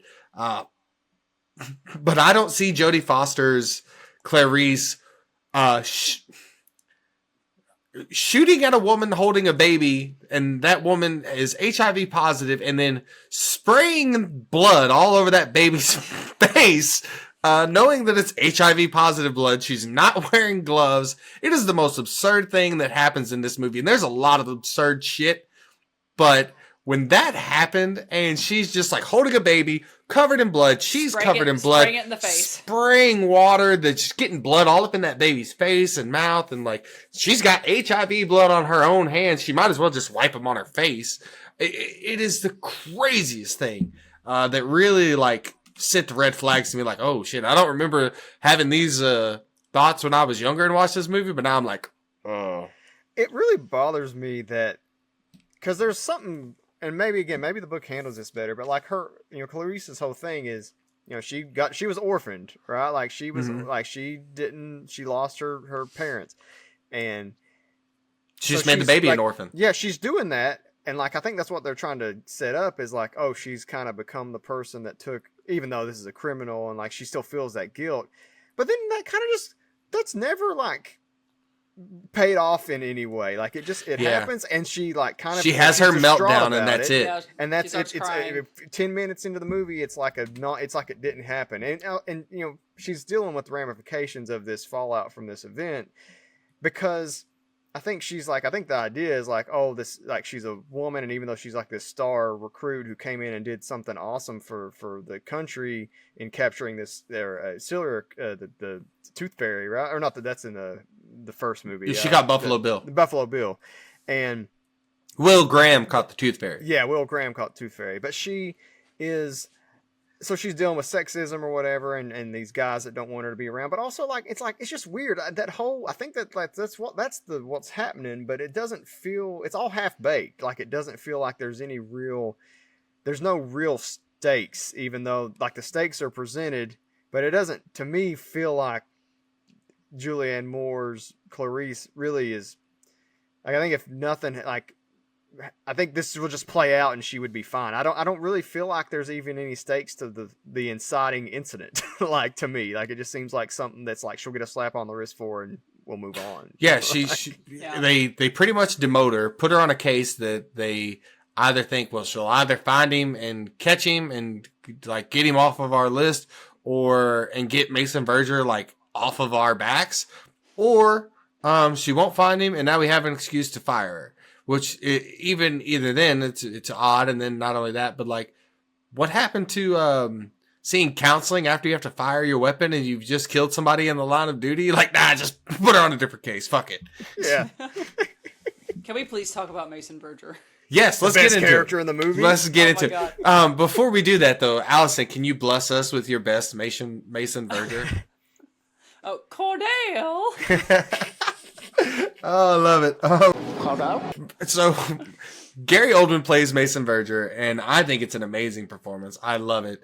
One of the things that stood out to me is we find out why he looks the way he looks, right? And even then, it looks like it's really over the top. But we don't find out why he's paralyzed. Like he's in a wheelchair. I wondered that too, and then I saw you've gotten the notes. Yes, so I guess it's in the book that Lecter snapped his neck. I'm assuming.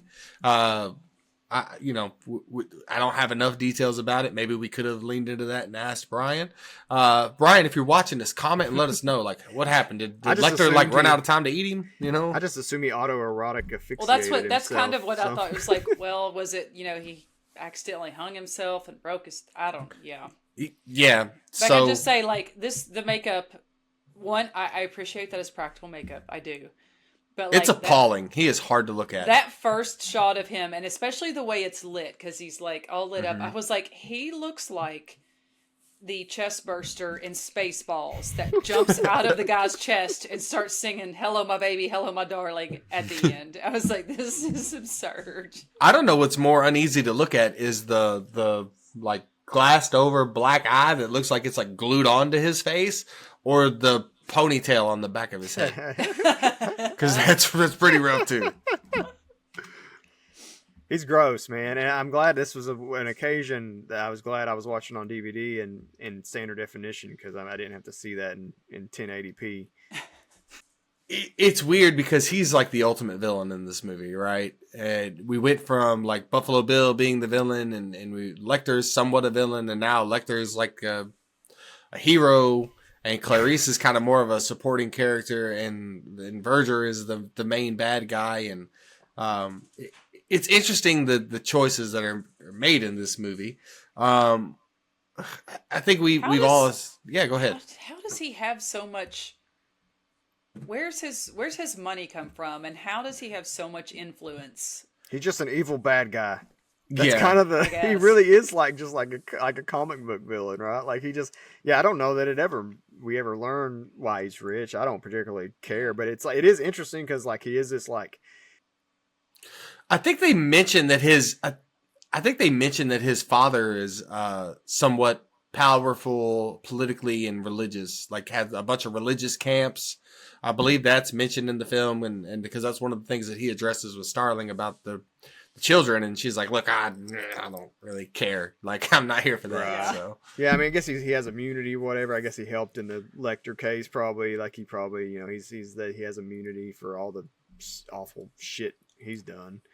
But still, it's like, how are you? I mean, he's living an incredibly comfortable life. He's got his poor little manservant, Dr. Cordell, who, like, again, he just does that little high pitch, like, Cordell, like, throughout the movie, every time he needs something. it's weird too, because he's like, what do you think about me having a chocolate? And he's like, I think it would kill you. Like, I don't know why a chocolate would kill him. Can he not swallow? Like, yeah. I guess not, because of his neck's broken, maybe, but it doesn't look like it. He's talking about all this food he's going to eat when he's talking about feeding Lecter to the pigs. So I don't know. It is weird. But we've already kind of hinted on that. Like, we feel like Italy is where this movie should have just stayed. You could have made the whole film, him and Posse, not even included Clarice, and I think you have a better film than what you have. And I feel like Hollywood and, obviously the author of the book at the time felt like you got to have the big showdown. You got to have this and that. But I want to get into some other characters. So we come across Liotta, his character's Ray Liotta's character, Paul. He's like on the board that assigns her to the new case. And, later on in the film, he visits her and he basically tells her that he thinks Lecter's a queer because he likes artsy fartsy stuff. And he's bitching at her about, why haven't you caught him? It's been like maybe a week, 2 weeks. If that. Like, his character basically exists so that we have somebody to hate that we will cheer when. We're excited to see his brain get eaten. pretty much. And she alludes to and lets us know that, at some point in time, maybe a year or two ago, maybe further down the road, years past, he made it a sexual advance at her, and she said, go home to your wife. And then he hits us with the amazing line of, I can get corn pone pussy anywhere in this town, pretty much, which is an odd phrase that I've never heard before or since. So I'd mentioned in our group chat that I'm from Eastern Kentucky. I had to look. I didn't know what corn pone was. I've ate a lot of cornbread in my life, but it's just a variation of cornbread, Allison, right? You or just another name for it. Yeah, I guess. I mean, it's just like they look like little cakes, as opposed to like cornbread's traditionally done in like a cast iron type thing. But no, you've never heard anything like referred to as being corn pone before. Never, not until I watched this. It is a phrase I never heard corn pone pussy until this movie, but I have heard corn pone used to describe other things. I've heard corn poke, like he's a corn poke, like cow poke, corn poke, but I've never heard corn pone. Also, I think it's worth noting that, like, at this point, this might be the last time in the movie we hear Jodie Foster's accent supplied to Julianne Moore. It feels like after this, she's like, fuck it, I'm just going to use my voice. But it sounds so awkward coming out of her. It's forced. It is so forced. And I wonder if it was a like cognizant choice of hers, or if Ridley Scott was like, just lose the accent, it's not working, or what. Like I'm not tripping, right? Like she clearly loses the accent. Oh yeah. Dude, okay. I think even in the first scene, like at the oh, it's really thick at the shootout. It's really thick, and then it kind of just immediately starts to kind of lessen. And I mean, you could argue, I guess, if you were being generous, like, oh, maybe she's code switching, she's out in the field, she's like trying to be this, but no, that's not what she's going for. Like, it's just they just decided. Like, it's like in the first X-Men movie, they had Halle Berry trying to do some sort of weird accent for Storm. Yeah. And then I guess they were like, yeah, that's really not working. And then from then on, she just had her regular voice in all the other movies. Right. So while he's in Italy, this is a part of the film that one of the things that doesn't work for me is when Potsy finds out that, Lecter is Hannibal Lecter and he's going to cash in on this reward. One, it seems really weird and elaborate. How he's turning him in, like he calls a number, the number's disconnected, and then the guy calls back and then says like, you need to go to this bank and open an account with this person. I don't know. It's very Hollywood and doesn't make sense. And if you were logically trying to turn in this criminal, you would be like, what the fuck are you talking about, dude? Like, just, you know what I mean? It's really odd. I think that was Mason Verger's it is construction though. And it is. But also, like, how the fuck did Mason Verger get his phone number attached to the FBI's website hot tip line for a top 10 most wanted fugitive in the world?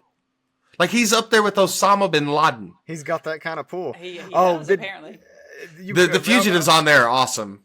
Yeah, I wanted to bring up the Osama thing because this came out 7 months before September 11th. And I was, like, curious because I didn't know... Obviously, I didn't know anything about Middle Eastern politics before the events of that day, but it was Osama bin Laden. I guess he was a pretty well-known name if you were someone of age, maybe at the time. But I don't know. I don't know how closely people were paying attention to things like the most wanted terrorists and before September 11th. I thought that was fascinating to see.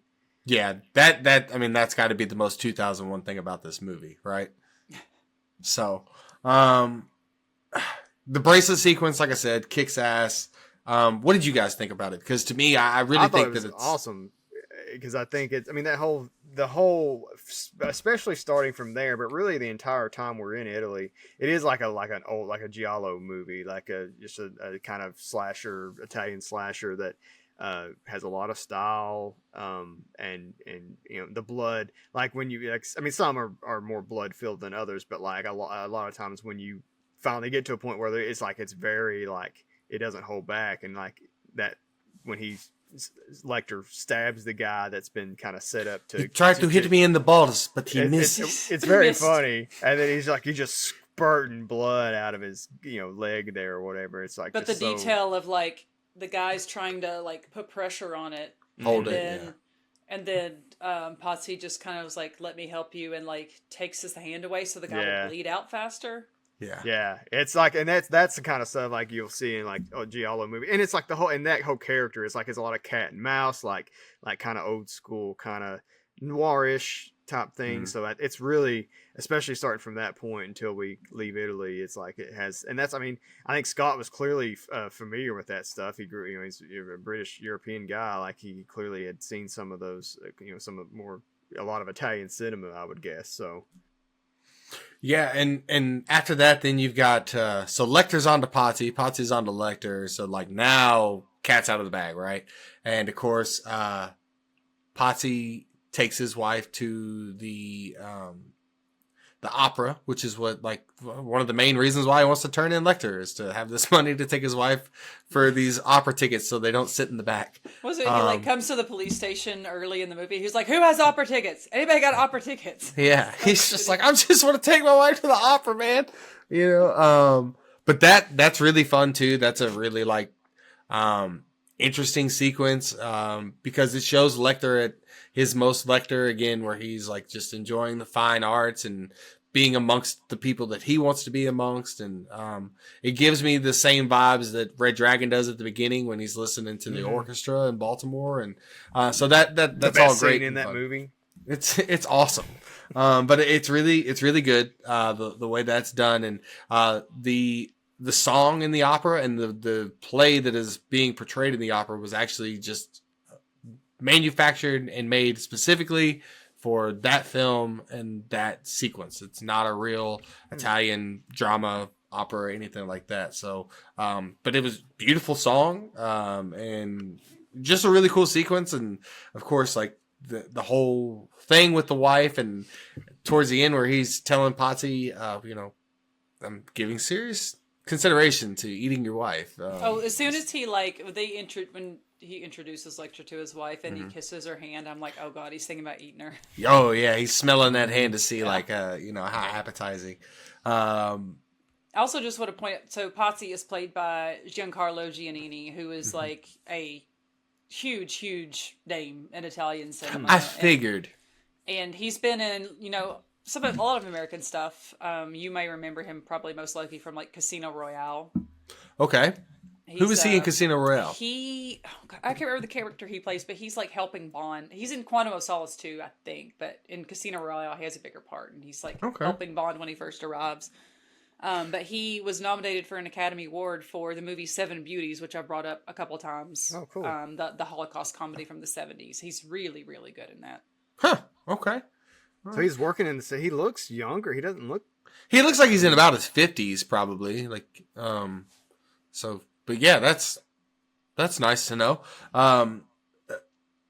The most interesting part about his character is his family's history. That Lecter pulls up and is like, oh, Patsy, that's actually, you know, a derivative of Patsy, you know, and your ancestor 500 years ago was a Patsy that was, you know, convicted of this crime. And Lecter seems to, you know, kind of allude to that he was wrongly convicted, and Patsy seems to be more cynical about it and kind of be like, no, he actually probably did it. And Lecter's like, oh, well, okay. But it is the way that foreshadowing comes out, where Lecter is like laying out how his ancestor was murdered and hung and killed right in front of the very building that he kills and murders Patsy the exact same way before he balls out to him. Disemboweled and then hung. Yeah. So his entrails just fall out. Yeah.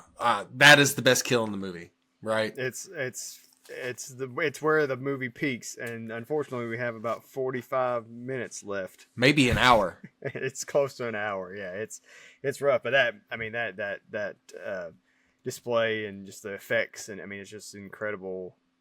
It's gross. I mean, again, it's like really the first gross thing that happens in the movie. I mean, after the baby HIV, you know, thing, blood. But like it's just so visceral, like the whole, and it's, you know, it's a great way to go out of Italy. If we have to leave, it was a great way to go out. So yeah, after that, the very, very intelligent man makes a very, very stupid decision. Mark Pope, anyone? No, I'm sorry, Mark. I like you. I really do. But Lecter comes back to America. Why? Because you wouldn't have a movie if you did, I guess, but... Corn pone. Yeah. This is for some corn pone pussy. This is where the movie kind of falls off the rails, right? Kinda. After this, he goes into Clarice's house and basically gives her a cell phone so she can't track him or whatever, and then gives her hints of where to go, and she's following him and chasing him, and the carousel sequence happens while also now somehow Verger's men know that he's also here in America, which is odd. Like you would, I guess maybe they do. Maybe they do. Maybe I'm just forgetting where it's like you would think that they're like, hey, follow Starling. She'll lead you to Lecter, right? And so anyways, it becomes now like, it goes from a Hannibal Lecter movie to now Julianne Moore is a female version of Liam Neeson in Taken. And she's the detail that made me laugh out loud. So he sends her that letter, and it's got this like drawing of her naked, and is that him supposed to be with her? It looks like Zeus, like a god. I don't. Yeah. It is, but like weird. She's got cartoon breasts, and when she's got the letter in her office or whatever, then she puts a Post-it over it. Yeah, she covers up the boobs. She covers up the breasts of the cartoon drawing. But I do think that even while this sequence is not the smartest thing for Lecter to be doing, it really allows Ridley Scott to cook. The carousel sequence with the photo booth and the guys in the mall and all of that, and Clarice is trying to listen to where is he, what sound effects can I hear in the background. Like Ridley Scott is really like on top of his game right here, and it's one of the best sequences. And I feel like this is where so when Lecter says, how many times does he say okie dokie? Going back He's got to like so many little catchphrases. Yeah, but okey-dokey. This whole sequence, if she's listening to try to hear background noise of where he is, and he's just like, yeah, Clarice. So, Clarice, and just the way he's being so hammy in this scene. I do think that Lecter, the one time that Lecter really seems like the exact same Lecter from Silence of the Lambs is in the letter he writes to Clarice, where he's like kind of chastising her for being, where he's kind of chastising her for being like this country bumpkin that's kind of stumbled her way amongst fame because of what happened, and really kind of poking and prodding at trying to irritate her and somewhat making fun of her, but also like wanting to give her the reason to go out there and get him, right? You know what I mean? Like it definitely seems like that is the most that he is like the character that we know from Silence of the Lambs.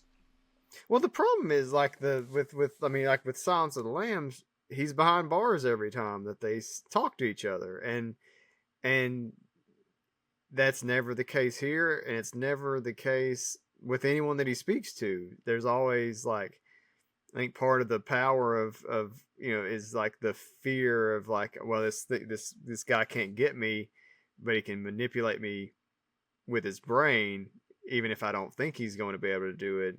And now when he's out in the open, the people in Italy don't know he's most of them don't know he's this criminal that's on the run. But once you find that out, you're immediately aware of okay, this guy is not only someone who's you're not worried about the mental manipulation by the point that you know it if you're Ponzi, because you're just he can just kill you. Right. And that kind of removes some of what makes the character so interesting, I think. So after Verger's men now have kidnapped successfully Hannibal Lecter, Verger then tells him how he plans on Lecter's demise, which is he's going to feed him feet first to the hogs and basically hour by hour just slowly let them eat him from the toes up. The whole... Which he's trained the hogs, right? They play. Well, he didn't. He didn't train them. Somebody trained his trained lackeys. His trained lackeys trained but they've been trained to when they hear the sound of a man screaming to just go ape shit. Yeah, Lecter would never scream, so they have the tape to because Lecter's not going to give you that satisfaction. But also, the choice of hogs is I don't know. I just found that interesting. There could be another. Maybe you can get some alligators or something that's just sharks with frickin' laser beams attached to their frickin' heads. You remind me what I pay you people for. Honestly, throw me a bone here. We get one of my favorite lines though is when he's like, "I bet you wish you had fed the rest of me to the dogs now, don't you?" And he goes, "Actually, no, Mason. I much prefer you the way you are." Oh, mic drop! Burn. Oh, it's fucking great. Oh, it's so good. That's peak right there. But anyways, so Clarice, who's now suspended, shows up and saves the day, sort of. Somehow she ends up being the one that Lecter saves, as she came there to save Lecter. So ironically, the best part about this whole sequence is Lecter saying, "Hey, Cordell, why don't you just push Mason in? You can always say he fell." Didn't he just? You already know he say, says you can blame it on me. You can blame it on Oh, me. yeah. That's right. He said, "You can blame me." Cordell, why don't you just push Mason in? You can always say that I did it. And he just turns around. He's just like, yeah, just. Cordell's like, light bulb? Genius. Yes. Like, absolutely genius. Hold on. Let me deactivate this man's wheelchair and off we go. And here, Cordell! That you come is. back here. Yeah, that's absolutely terrifying. You can hear the fear in Gary Oldman's voice, and the hogs eating his face. It's done really well. Absolutely a beautiful ending for the supreme villain of this movie. I think I've already said this, but this is where the film gets weird.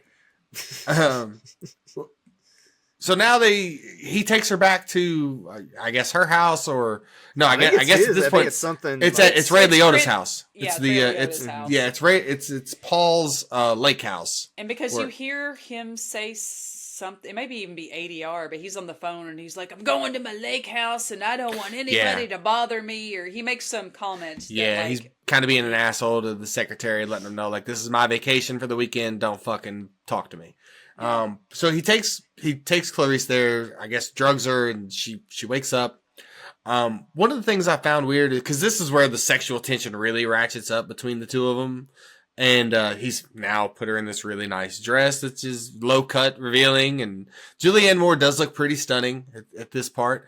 She has a very delicate scar where I guess he's clearly removed the bullet and stitched her back up or something. Yeah. Yeah, he's not only is he a psychiatrist, but a doctor from the trauma ER department. But one of the things I found weird is he condemns multiple MIGs in Silence of the Lamb for his sexual advances towards Clarice, and I mean they are very unbecoming, pun intended there. But now he's got like a sexual fantasy for her, so it's just odd. It doesn't make sense to me. It's weird. The cat and mouse is the most enticing thing to him, and I can feel the sexual arousal there. But it doesn't work for me. So apparently in the book, when this happens, so she does get drugged, and there's like a whole thing, because like that book is the first time that you start learning more about Lecter, and then apparently he made Mick swallow his fucking tongue. Like his sister is like part of like his background, like and she was like eaten by soldiers or something. Okay. And that, so part of like Clarice is also like his fascinating. He's like part father figure, part trying to bring his sister back in some form, and it just gets like it does a lot of stuff that makes the character like just like he's obviously insane, but like it removes so much of the mystery and adds it fills it with like this just batshit stuff. But so they have this dinner still in the book, and apparently she it's described as a wine suppled breast. So I guess she dips her one of her breasts into like a wine glass and like offers it to Lecter like mid-meal. To eat? Like, well, I maybe to eat, but I guess to like start getting it on. Like it's like it's and the brain. So this is where Ray Liotta's brain gets cooked, and she refuses it to eat it here, but just I guess it just goes right in, starts digging right in the book. In the book, she eats the brain too. So now she's a cannibal as well. Yeah. Okie dokie. And I kind of wish, I don't know, part of me. I didn't even mean to do that, but I also laughed at the number of times, dude. She is so drugged. She's very out of it, and she keeps trying to find weapons to use against him. The knife, He's like ahead of her you got something heavy in your hand. You got to bash me over the head with it, are ya? And he just like takes it away. She tries the knife. He takes it away. She grabs a candlestick. It's like he's like dealing with a toddler. And yes, exactly. But he doesn't realize the toddler has handcuffs on her. Yeah. So, this is really gonna hurt. That was awesome. I do like that sequence where he's got her hair stuck in the back of the refrigerator and he's like really pressed for time. And she's like, this is where she's the most Clarice Starling from the original film, where like she is focused on having him stand, the test of the law. Like, you are not leaving. I don't care. You're going to have to kill me and drag my dead body out of here, and the cops will still catch you. Like, this is, You know what? I wish that they would have, like, because he's like, this is really going to hurt. He lifts the cleaver. It comes down. And I wish they would have just cut to black and then gone to the next scene. But you have a brief shot of her, like, her screaming. Like she's in pain to mislead you. And I was like, I don't think we needed that. Mm-hmm. Yeah. Like, just the horror of cleaver coming down and cutting to black, I feel like is shocking enough that you expect it to be her. Yeah. And then, you go to the next scene and she holds both hands up and you're like, yeah, and you got the boat sequence. Not a sequence, but she goes down looking for the boat, and they're like, "Identify yourself," and blah blah blah blah blah. Okay, that's pretty much the end of that, right? And then you really get the last final shot on the plane, which is probably one of the best endings. It's a really good ending. Like, it is one of my favorite endings, probably in any film, as far as like films that would like possibly lead to a sequel, even though this one doesn't. But just the whole concept of him being on the plane and feeding with this carefully curated bento box. Why does it have to be an Asian kid though? That's what I thought too, because the kid says, "Oh, that looks really good," and I'm like, "No, it doesn't." And I was like, "Did they make this kid Asian because they're trying to make some commentary on I was Asian like, no people kid eat weird food or something?" Yeah, that was probably. I don't think that would look appetizing to anybody. Mm-hmm. Like, he could have it clearly looks like a brain. Yeah, he could have dressed that brain up a little bit to make it look like put a little pepper on it or something.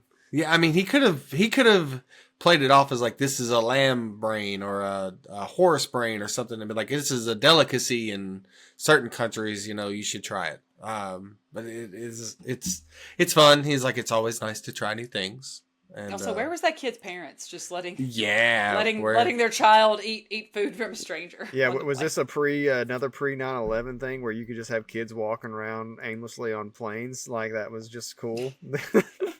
Well, it's weird even now, but like back in 2001 when I saw this movie, my first thought was like, this Asian kid going to become a cannibal? Like, is he the next chapter in like this line of Hannibal Lecter? Like, you know what I mean? You could have done something with that. He starts growing an army. He starts he becomes like the mentor to. You guys got any final thoughts then about this movie before we get into the bonus feature? Anything else you want to say about it? I did enjoy it more this time than I remember enjoying it back then. But again, I think it's the whole stuff in Italy that I just thought really, really worked, and I wish it could have just all been a movie of that. Honestly, you could have not even had Clarice Starling in this movie. Absolutely, and I think it'd have been better. I do think that's the most where I land too, because especially because it's weird. They take a few liberties in terms of adapting the book and trying to truncate it, and you could have adapted this in a way where you could have totally done that. Like, you could have just made the whole thing and not had Clarice, and it becomes, because the people weren't, at least probably not most people, weren't asking, oh, I want to see Jodie Foster and Anthony Hopkins come back. I mean, I'm sure some people did, but like, really the draw was Lecter. Like, that's who people were kind of wondering about. Like, well, he ran off. Like, where is he? Did he ever get caught again? And I think you could totally, and that's the thing, even the way this movie ends, right? It's weird that it never got a sequel, because of, in that some of that, it's Tom Harris is why, I'm almost certainly, because he's just an incredibly slow writer. But yeah, I don't know. It's weird. I said this with Brian. I said, I do think it's a fun movie if you can ignore that it is a sequel to one of the greatest movies ever made. It's a fun movie. It's just really hard for me to separate it from the fact that it is a sequel to one of the greatest movies ever made. And the fact that the Silence of the Lambs is such like an elegantly made movie. Like I said, there's not, they didn't need the gore really to make things. And he does peel a man's face off. But like, not to the level of. I did want to bring that up. So I'm glad you said that, Allison. So this is, categorized as a horror movie. I don't really think this movie is scary. Like, I don't know that, like, there's gross stuff. Like, even the kill, like in Italy is the first really gross thing, and then the brain thing. But it doesn't ever feel to me like it is as frightful as even Silence of the Lambs was. Like, there's so much more tension, I feel like, in Silence of the Lambs than there is in this movie. And there's a lot of reasons why you could say that is, but it just doesn't even really it is a horror movie because of the elements and a lot of the things it's trying to do, but it doesn't, I don't know, it plays really odd to me if you're like watching it that way too. Like, it's so different from what Silence is doing and tonally. Yeah, I think it's trying to reach a broader group and be more of a popcorn movie versus an artsy movie. But it is weird that you do that and you bring in Ridley Scott, who's like, I mean, he can make popcorn movies for sure, but he's also known like for being what you would call an early version, I guess, of a heightened horror, or what do they? It's not heightened. What do they call it? Elevated. Elevated horror. Like Alien is a very sophisticated horror film. Oh, Alien is there's so much tension.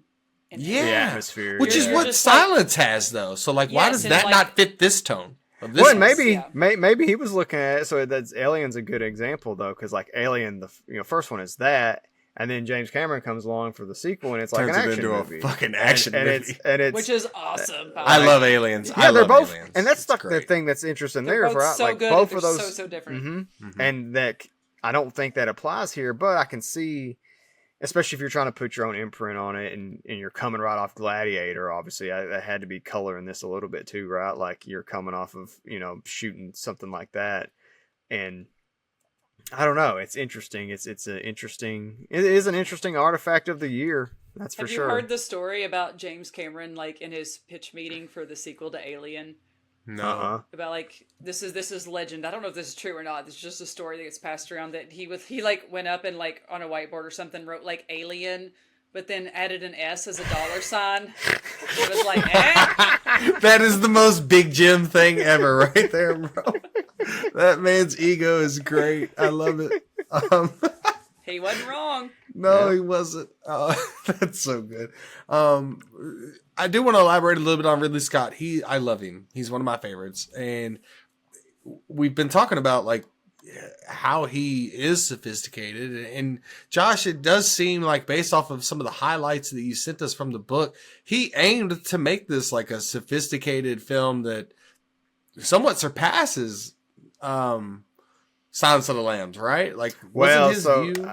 I don't know much about what he said, but I know Brett Ratner, when he came along to do Red Dragon the next year, was all about that. He thought he was going to make the greatest movie that's ever been made, and I really like Red Dragon. I don't care what you say. I love that movie. Maybe it's because I love the cast, but I like Red Dragon. The cast is awesome. I actually haven't seen Red Dragon or Manhunter. Red Dragon's really good. Don't listen to Josh. It's Ray really Fiennes is awesome in it. They're very different movies. I'll say that. It is interesting how different they are in some respects. In terms of, it's mostly how they center the characters. Like Red Dragon is more focused, especially towards the end, on the serial killer, the Tooth Fairy. The Tooth Fairy and Will Graham Will Graham is more at the center of Manhunter. I think Manhunter is an incredibly superior movie. It's more distinct, I'll say. Like Red Dragon just feels like a blockbuster version of Manhunter. Like, cause there's a lot of scenes that are just like straight shot for shot, it's like they're like the Psycho remake. It's like a very like it's just, and it's like, especially if you've seen them both, it's really hard to, and now granted, I watched Manhunter before I watched Red Dragon, so maybe how I'd feel about it would be different if I'd seen one before the other. But I don't know. I think just Manhunter's just more, I like how Manhunter's put together better than Red Dragon. But there is some cool stuff in Red Dragon, and Ray Fiennes is awesome in it. All right, while we're talking about or is it Ralph remake Fiennes? Am I? It's Ray. Ray. Yeah. Okay. I think that's a perfect transition. We're talking about a remake of a film and different people portraying the same characters. So for the bonus feature, this is what I got for you guys. I've mentioned before that Julianne Moore playing Clarice Starling takes so much away from this film, at least for me, and I think you guys pretty much tend to agree. I want to get your all's thoughts on what you all think about replacement actors. Like, for instance, Terrence Howard was replaced by Don Cheadle for the Iron Man and Avengers movies. Mark Ruffalo, same thing, replaces Edward Norton as the Incredible Hulk. Maggie Gyllenhaal replaces Katie Holmes in The Dark Knight. So a lot of superhero movies, but other than that, you also have our guy Mads Mikkelsen from the Hannibal TV series replaces Johnny Depp in Fantastic Beasts. And we could go on and on, right, about characters that have been portrayed by multiple actors in direct sequels with the same exact cast, except for this person's replaced this person. What do you guys think about that? Like, does it take away from every movie from you? Does it enhance some movies? Like, are you okay with it? Does it bother you? How do you feel about it? I'm generally fine with it, as long as the person you're, replacing them with fits the role. And I just don't think Julianne Moore fit as Clarice Starling, and she was trying to emulate Jodie Foster, and it just doesn't work. Versus Don Cheadle, to me, has so Terrence Howard was he was kind of almost like a playboy as well. He wasn't quite as much of a foil to Tony Stark. I felt I don't know, his personality was so laid back. I would have been curious to see what he could have done as War Machine, but I feel like Don Cheadle had a little bit more gravitas, at least initially. He felt more military, and he felt like he could hold his own with Downey in a different way. I think that their dynamics change when you change the actor too. Like in Terrence Howard's situation, it really feels like Tony is poking and prodding, annoying his friend to want to get under his skin, how you kind of give your friend shit the whole time. It doesn't feel nearly as much with that as it does with Cheadle in that sense. But and I think Maggie Gyllenhaal is just such a better actress than Katie Holmes. Sorry, Katie Holmes, but that was a huge upgrade. Maggie Gyllenhaal is the one thing I hate about The Dark Knight, and I love that movie. She, okay, this is going to be bad. I should probably not say this. All right. Go ahead and get it ready. Let's lead off the episode with whatever you're about to say. Just shit all over Maggie Gyllenhaal. Let's go. She looks like a depressed, droopy dog in this movie the entire time. I don't know. Her face on screen and her performance just irritates the absolute shit out of me in The Dark Knight. Okay. I really don't know why. There's just certain actors that kind of get under my skin. Did you like Katie Holmes in that role? Honestly, she was fine. I think she would have been fine in The Dark Knight. I don't have a problem with her being replaced in The Dark Knight. Maggie Gyllenhaal doesn't do it for me. There's certain actors and actresses that and I don't like her brother either. I don't like Jake.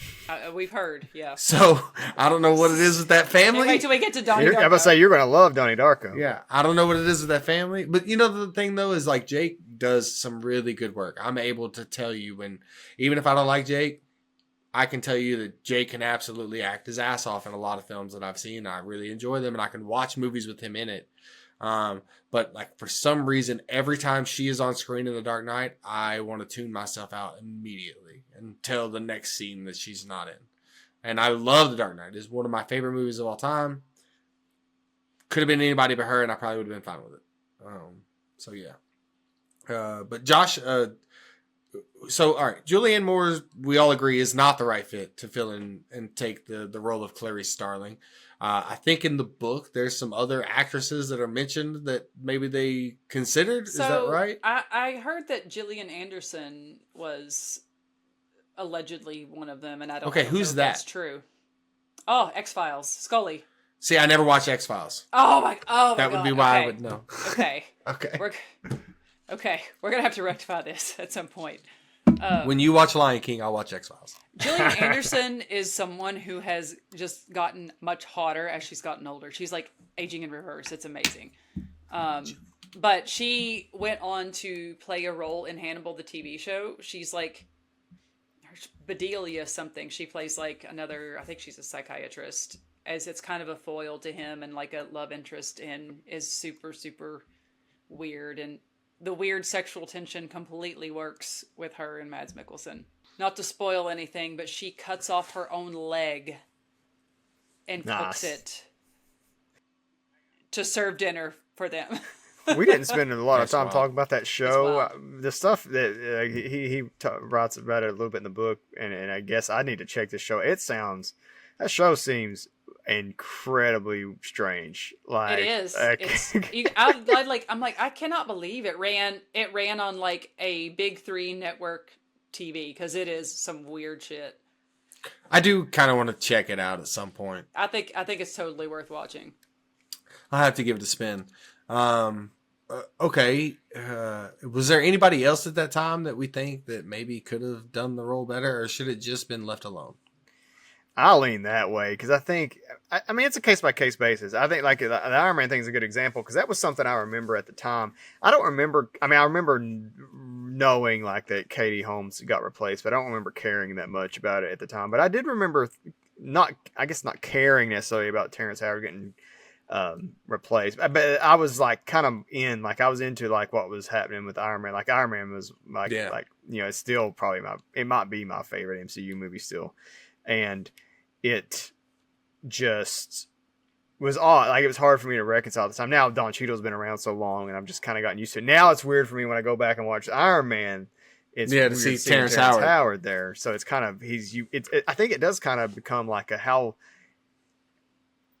guess because it happens more in franchises too, so you get that option. Like in Hannibal's a franchise, but it's also been like this was the only. Maybe I would feel differently about Julianne Moore if we'd had like 4 more Hannibal movies and she was Clarice. Like maybe I don't think I would have ever gotten to the point where I thought she was better than Jodie Foster in Silence of the Lambs. But I think maybe I could have gotten used to her and been kind of into what she was doing. If we're gonna talk kind of like franchises and like iconic roles, I think the more equivalent comparison would be like RDJ hits it out of the park in Iron Man. I mean, he is inextricable from that character. He is perfect. Right. It'd be like if you tried to replace him. Yeah, that would have it'd be like, fast. what is this shit? I don't care. Yeah. It's like they're like, all right, Brad Pitt is now Tony Stark. No, yeah, like you could get a totally, get an excellent actor in that role, but you'd be like, no, like he is it. Because it's played differently too, right? Like completely. No, you nailed it. That's it. Yeah. But the more interesting conversation that I want to discuss about that is it fits more today's time. Back then, they're just replacing actors with actors, right? Mm-hmm. We now live in a world where AI is taking over, and James Dean is supposed to be the star of the next Vietnam War movie, which ironically has been put on hold, probably for legal purposes, I would assume. This is horse shit. Yeah. It's crazy, right? They've talked about putting Elvis back in movies and all these different things. But my thing is like, what do we do when, say, Scarlett Johansson has signed on for 3 Jurassic World movies? And much like Jodie Foster, in the second film, she's like, nah, this ain't it. This is not the character I signed up for. I'm not doing this movie. Or maybe I'm just like, maybe I'm booked and I can't fit. I'm already contractually obligated for a different film. I can't make this time crunch that you want me to film this film in. I can't do it. So sorry, you're going to have to find somebody else. And I think it's interesting with it being Scarlett Johansson because she has spoken out pretty vigorously against artificial intelligence and the usage of it for these purposes. What happens when a production company, say Universal, says like, well, we've already paid you, we have a contract, and we'll give you what we're going to give you for this movie, and whether you like it or not, you're going to be in it because we will just artificially implant you in your voice and do whatever we want with your character.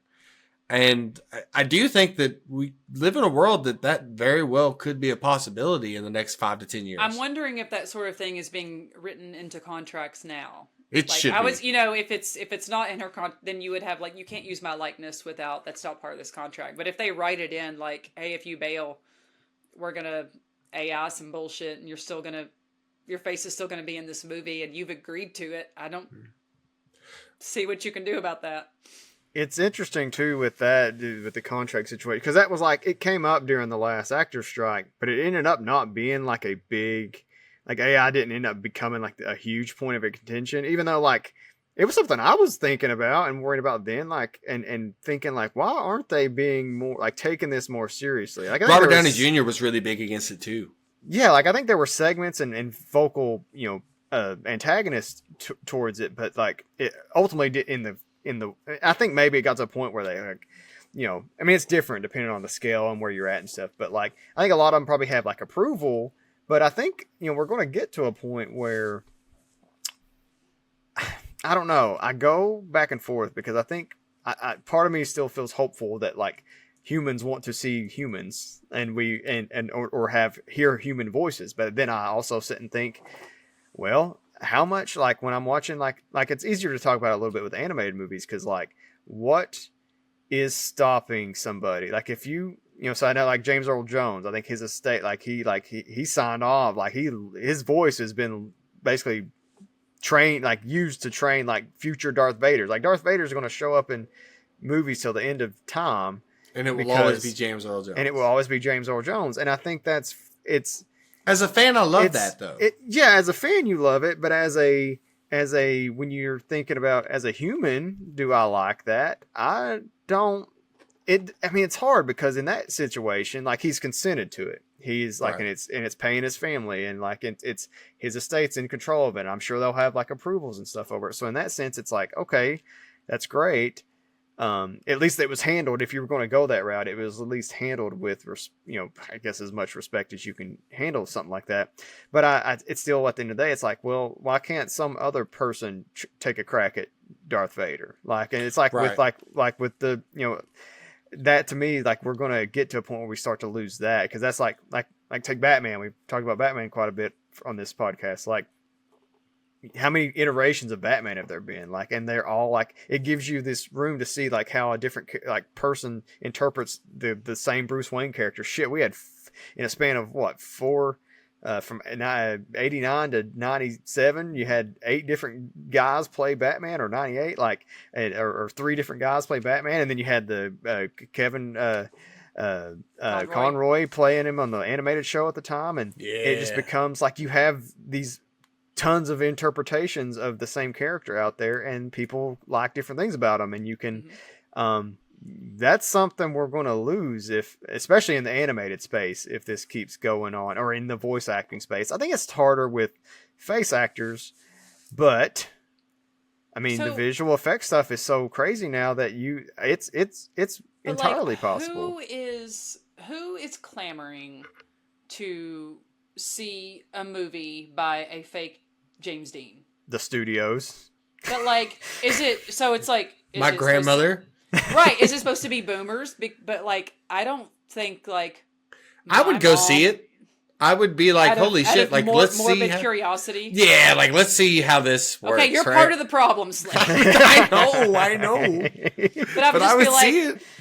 I feel like there's maybe people who aren't movie files like we are, but like none of my friends are going to give a shit to see like a fake James Dean. And I'm like, I can't imagine my mom would care for that either. I don't know who that's really for. Well, it's interesting too, because we're at this, where this is a concern at the same time when like movie theaters and the industry in general is like just grasping at straws. Like, because like with the superhero boom, I think it's over. Like, I'm not saying like superhero movies are over, but like I think we hit the peak, and that's what was driving things for so long, and there's not been anything to fill that void. And I don't think there will be, because I think it's just kind of like the void has been consumed by YouTube and Netflix. Like that's what's filled that void is screens at home. And so the studios are out there scrambling, and like they're going to be motivated by what is something we can control that we don't have to pay a lot of money for, and that's actors' licenses. And depending on like James Dean's a great example, because who knows what contracts he signed at the time that you've said like, we have the rights to your likeness forever. And I think it's going to be more like classic people that get, used in this fashion because the way that whatever they agreed to at the time in the 50s, 60s, whatever. Do y'all watch Black Mirror, the show? No. I've seen and heard of it, but I haven't watched it. I've seen the first season, I believe. So there's a bunch of seasons now, but like a lot of it's really, really good. But there is in the most recent season, there's a whole episode based around like a kind of young hip actress, and they had this technology to put her into old movies to remake old movies. So she's interacting sort of in real life with this AI that seems anyway, this is kind of exactly what we're talking about. Like they're just literally remaking like Casablanca, but like she's playing the Humphrey Bogart part, as a lesbian. It's to like update it for the modern times. It's like that level of anyway. Well, I do want to say like I said, as a fan, right? I do think that. Excuse me. I do think that AI sometimes has its purpose and does do some good. It's not all bad. For instance, look what we got. We got one of the most beautiful scenes, sequences, and send-offs you will ever have in film, the history of film, with Paul Walker and Fast and Furious 7. And that is courtesy of AI, right? Like they superimposed his face on his brother, and it's digital. It's not really Paul Walker there. Mm-hmm. It was done and handled beautifully, and it's one of those things that like brought tears to my eyes when I saw it. So it has its place, and again, as somebody who's I don't know if you guys know this, but I'm a big horror fan. I love Halloween. In the second film of the Danny McBride and David Gordon Green Halloween trilogy, Halloween Kills, the beginning of the film starts with a flashback to the 1978 night, and we get Donald Pleasance come out of retirement, if you will. They do hire a voice actor to do Loomis's voice, so they don't use Donald Pleasance's voice. They use somebody else to sound like him, and it is clearly AI. You can kind of tell that it's not really Donald Pleasance, but it was I remember like popping so big in the theater, seeing Donald Pleasance, not knowing he was going to be there. Like it was such a pleasant surprise. It did like, I understand why people have a problem with it. I'm not for AI by any means. And I will absolutely have a problem with it when somebody says, like, I'm not doing this movie because of X, Y, and Z, and yet somehow they still up in the movie. That's not cool.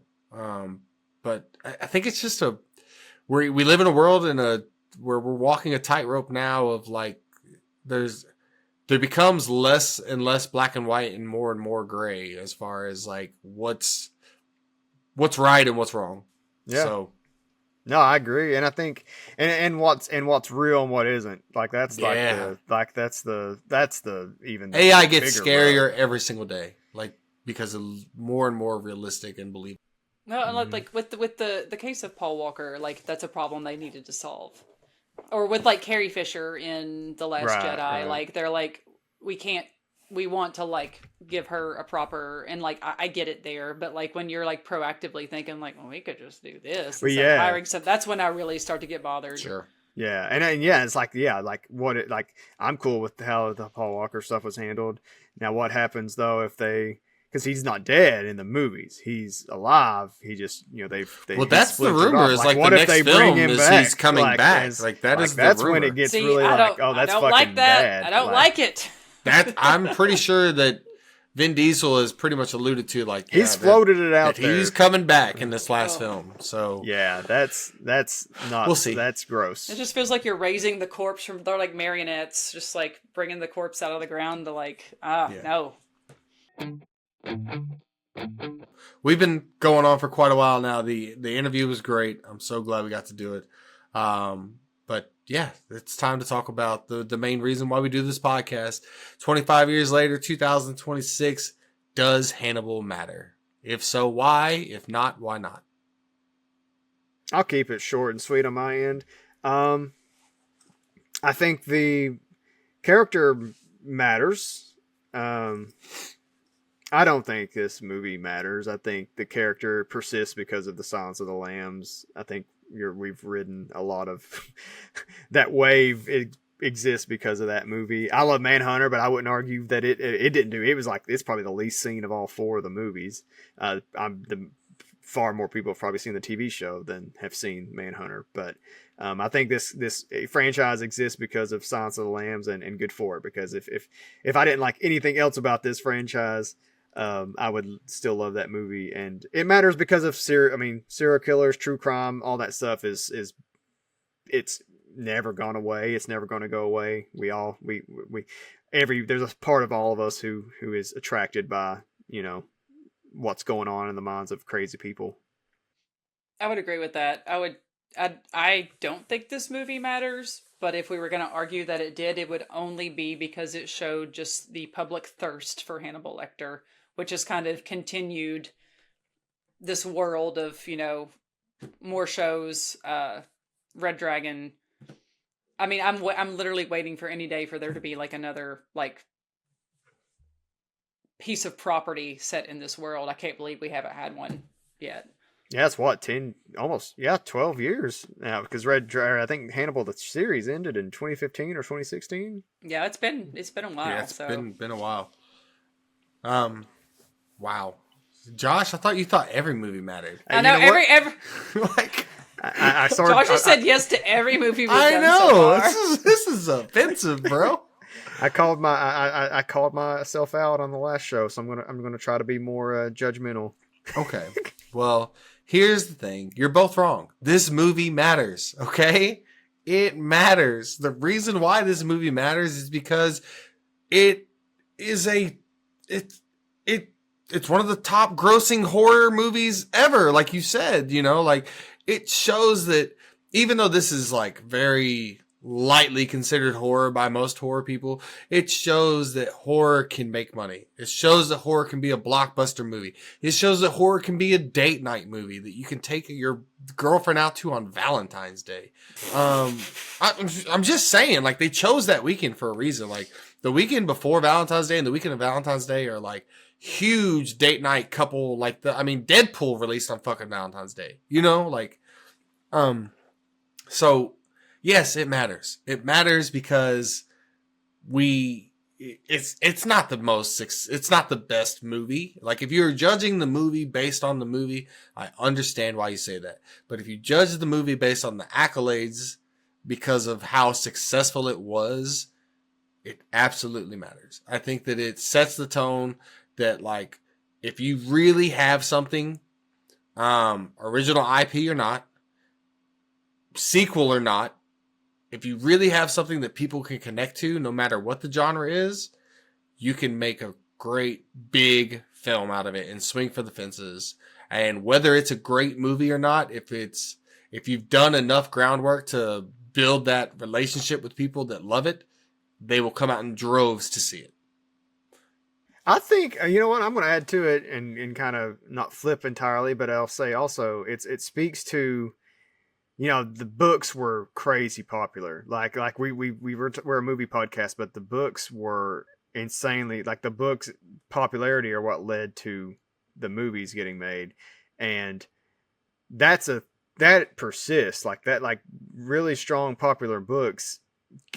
Like, it's kind of the story of like the next 8, 9, 10 years after 2001, and then it still becomes, like, I'm thinking there was the movie Sony released a few years ago that I went and watched because Stephanie wanted to go see it, and it was called Where the Crawdads Sing or something, and it's like based off a book, and like you still have these occasions where, like, The Housemaid is just got left theaters, like it's based on it. Like, you have these books to movies still is something that works like really well. It can, like, you can take a popular novel or even like a kind of so-so novel and attract an audience just based off something and so that's something, and that's, I mean, books to movies have been part of Hollywood since the beginning. And how rich is Stephen King at this point because of how many of his written works have been adapted into movies and TV shows. But not just horror, even his dramas, you know. Hearts in Atlantis. Yeah. The Green Mile. Shawshank Redemption. Green Mile. Can't believe we didn't bring him up before now. He loved the book too. He he gave a glowing review for the Washington Post for the book. So we're talking for Hannibal?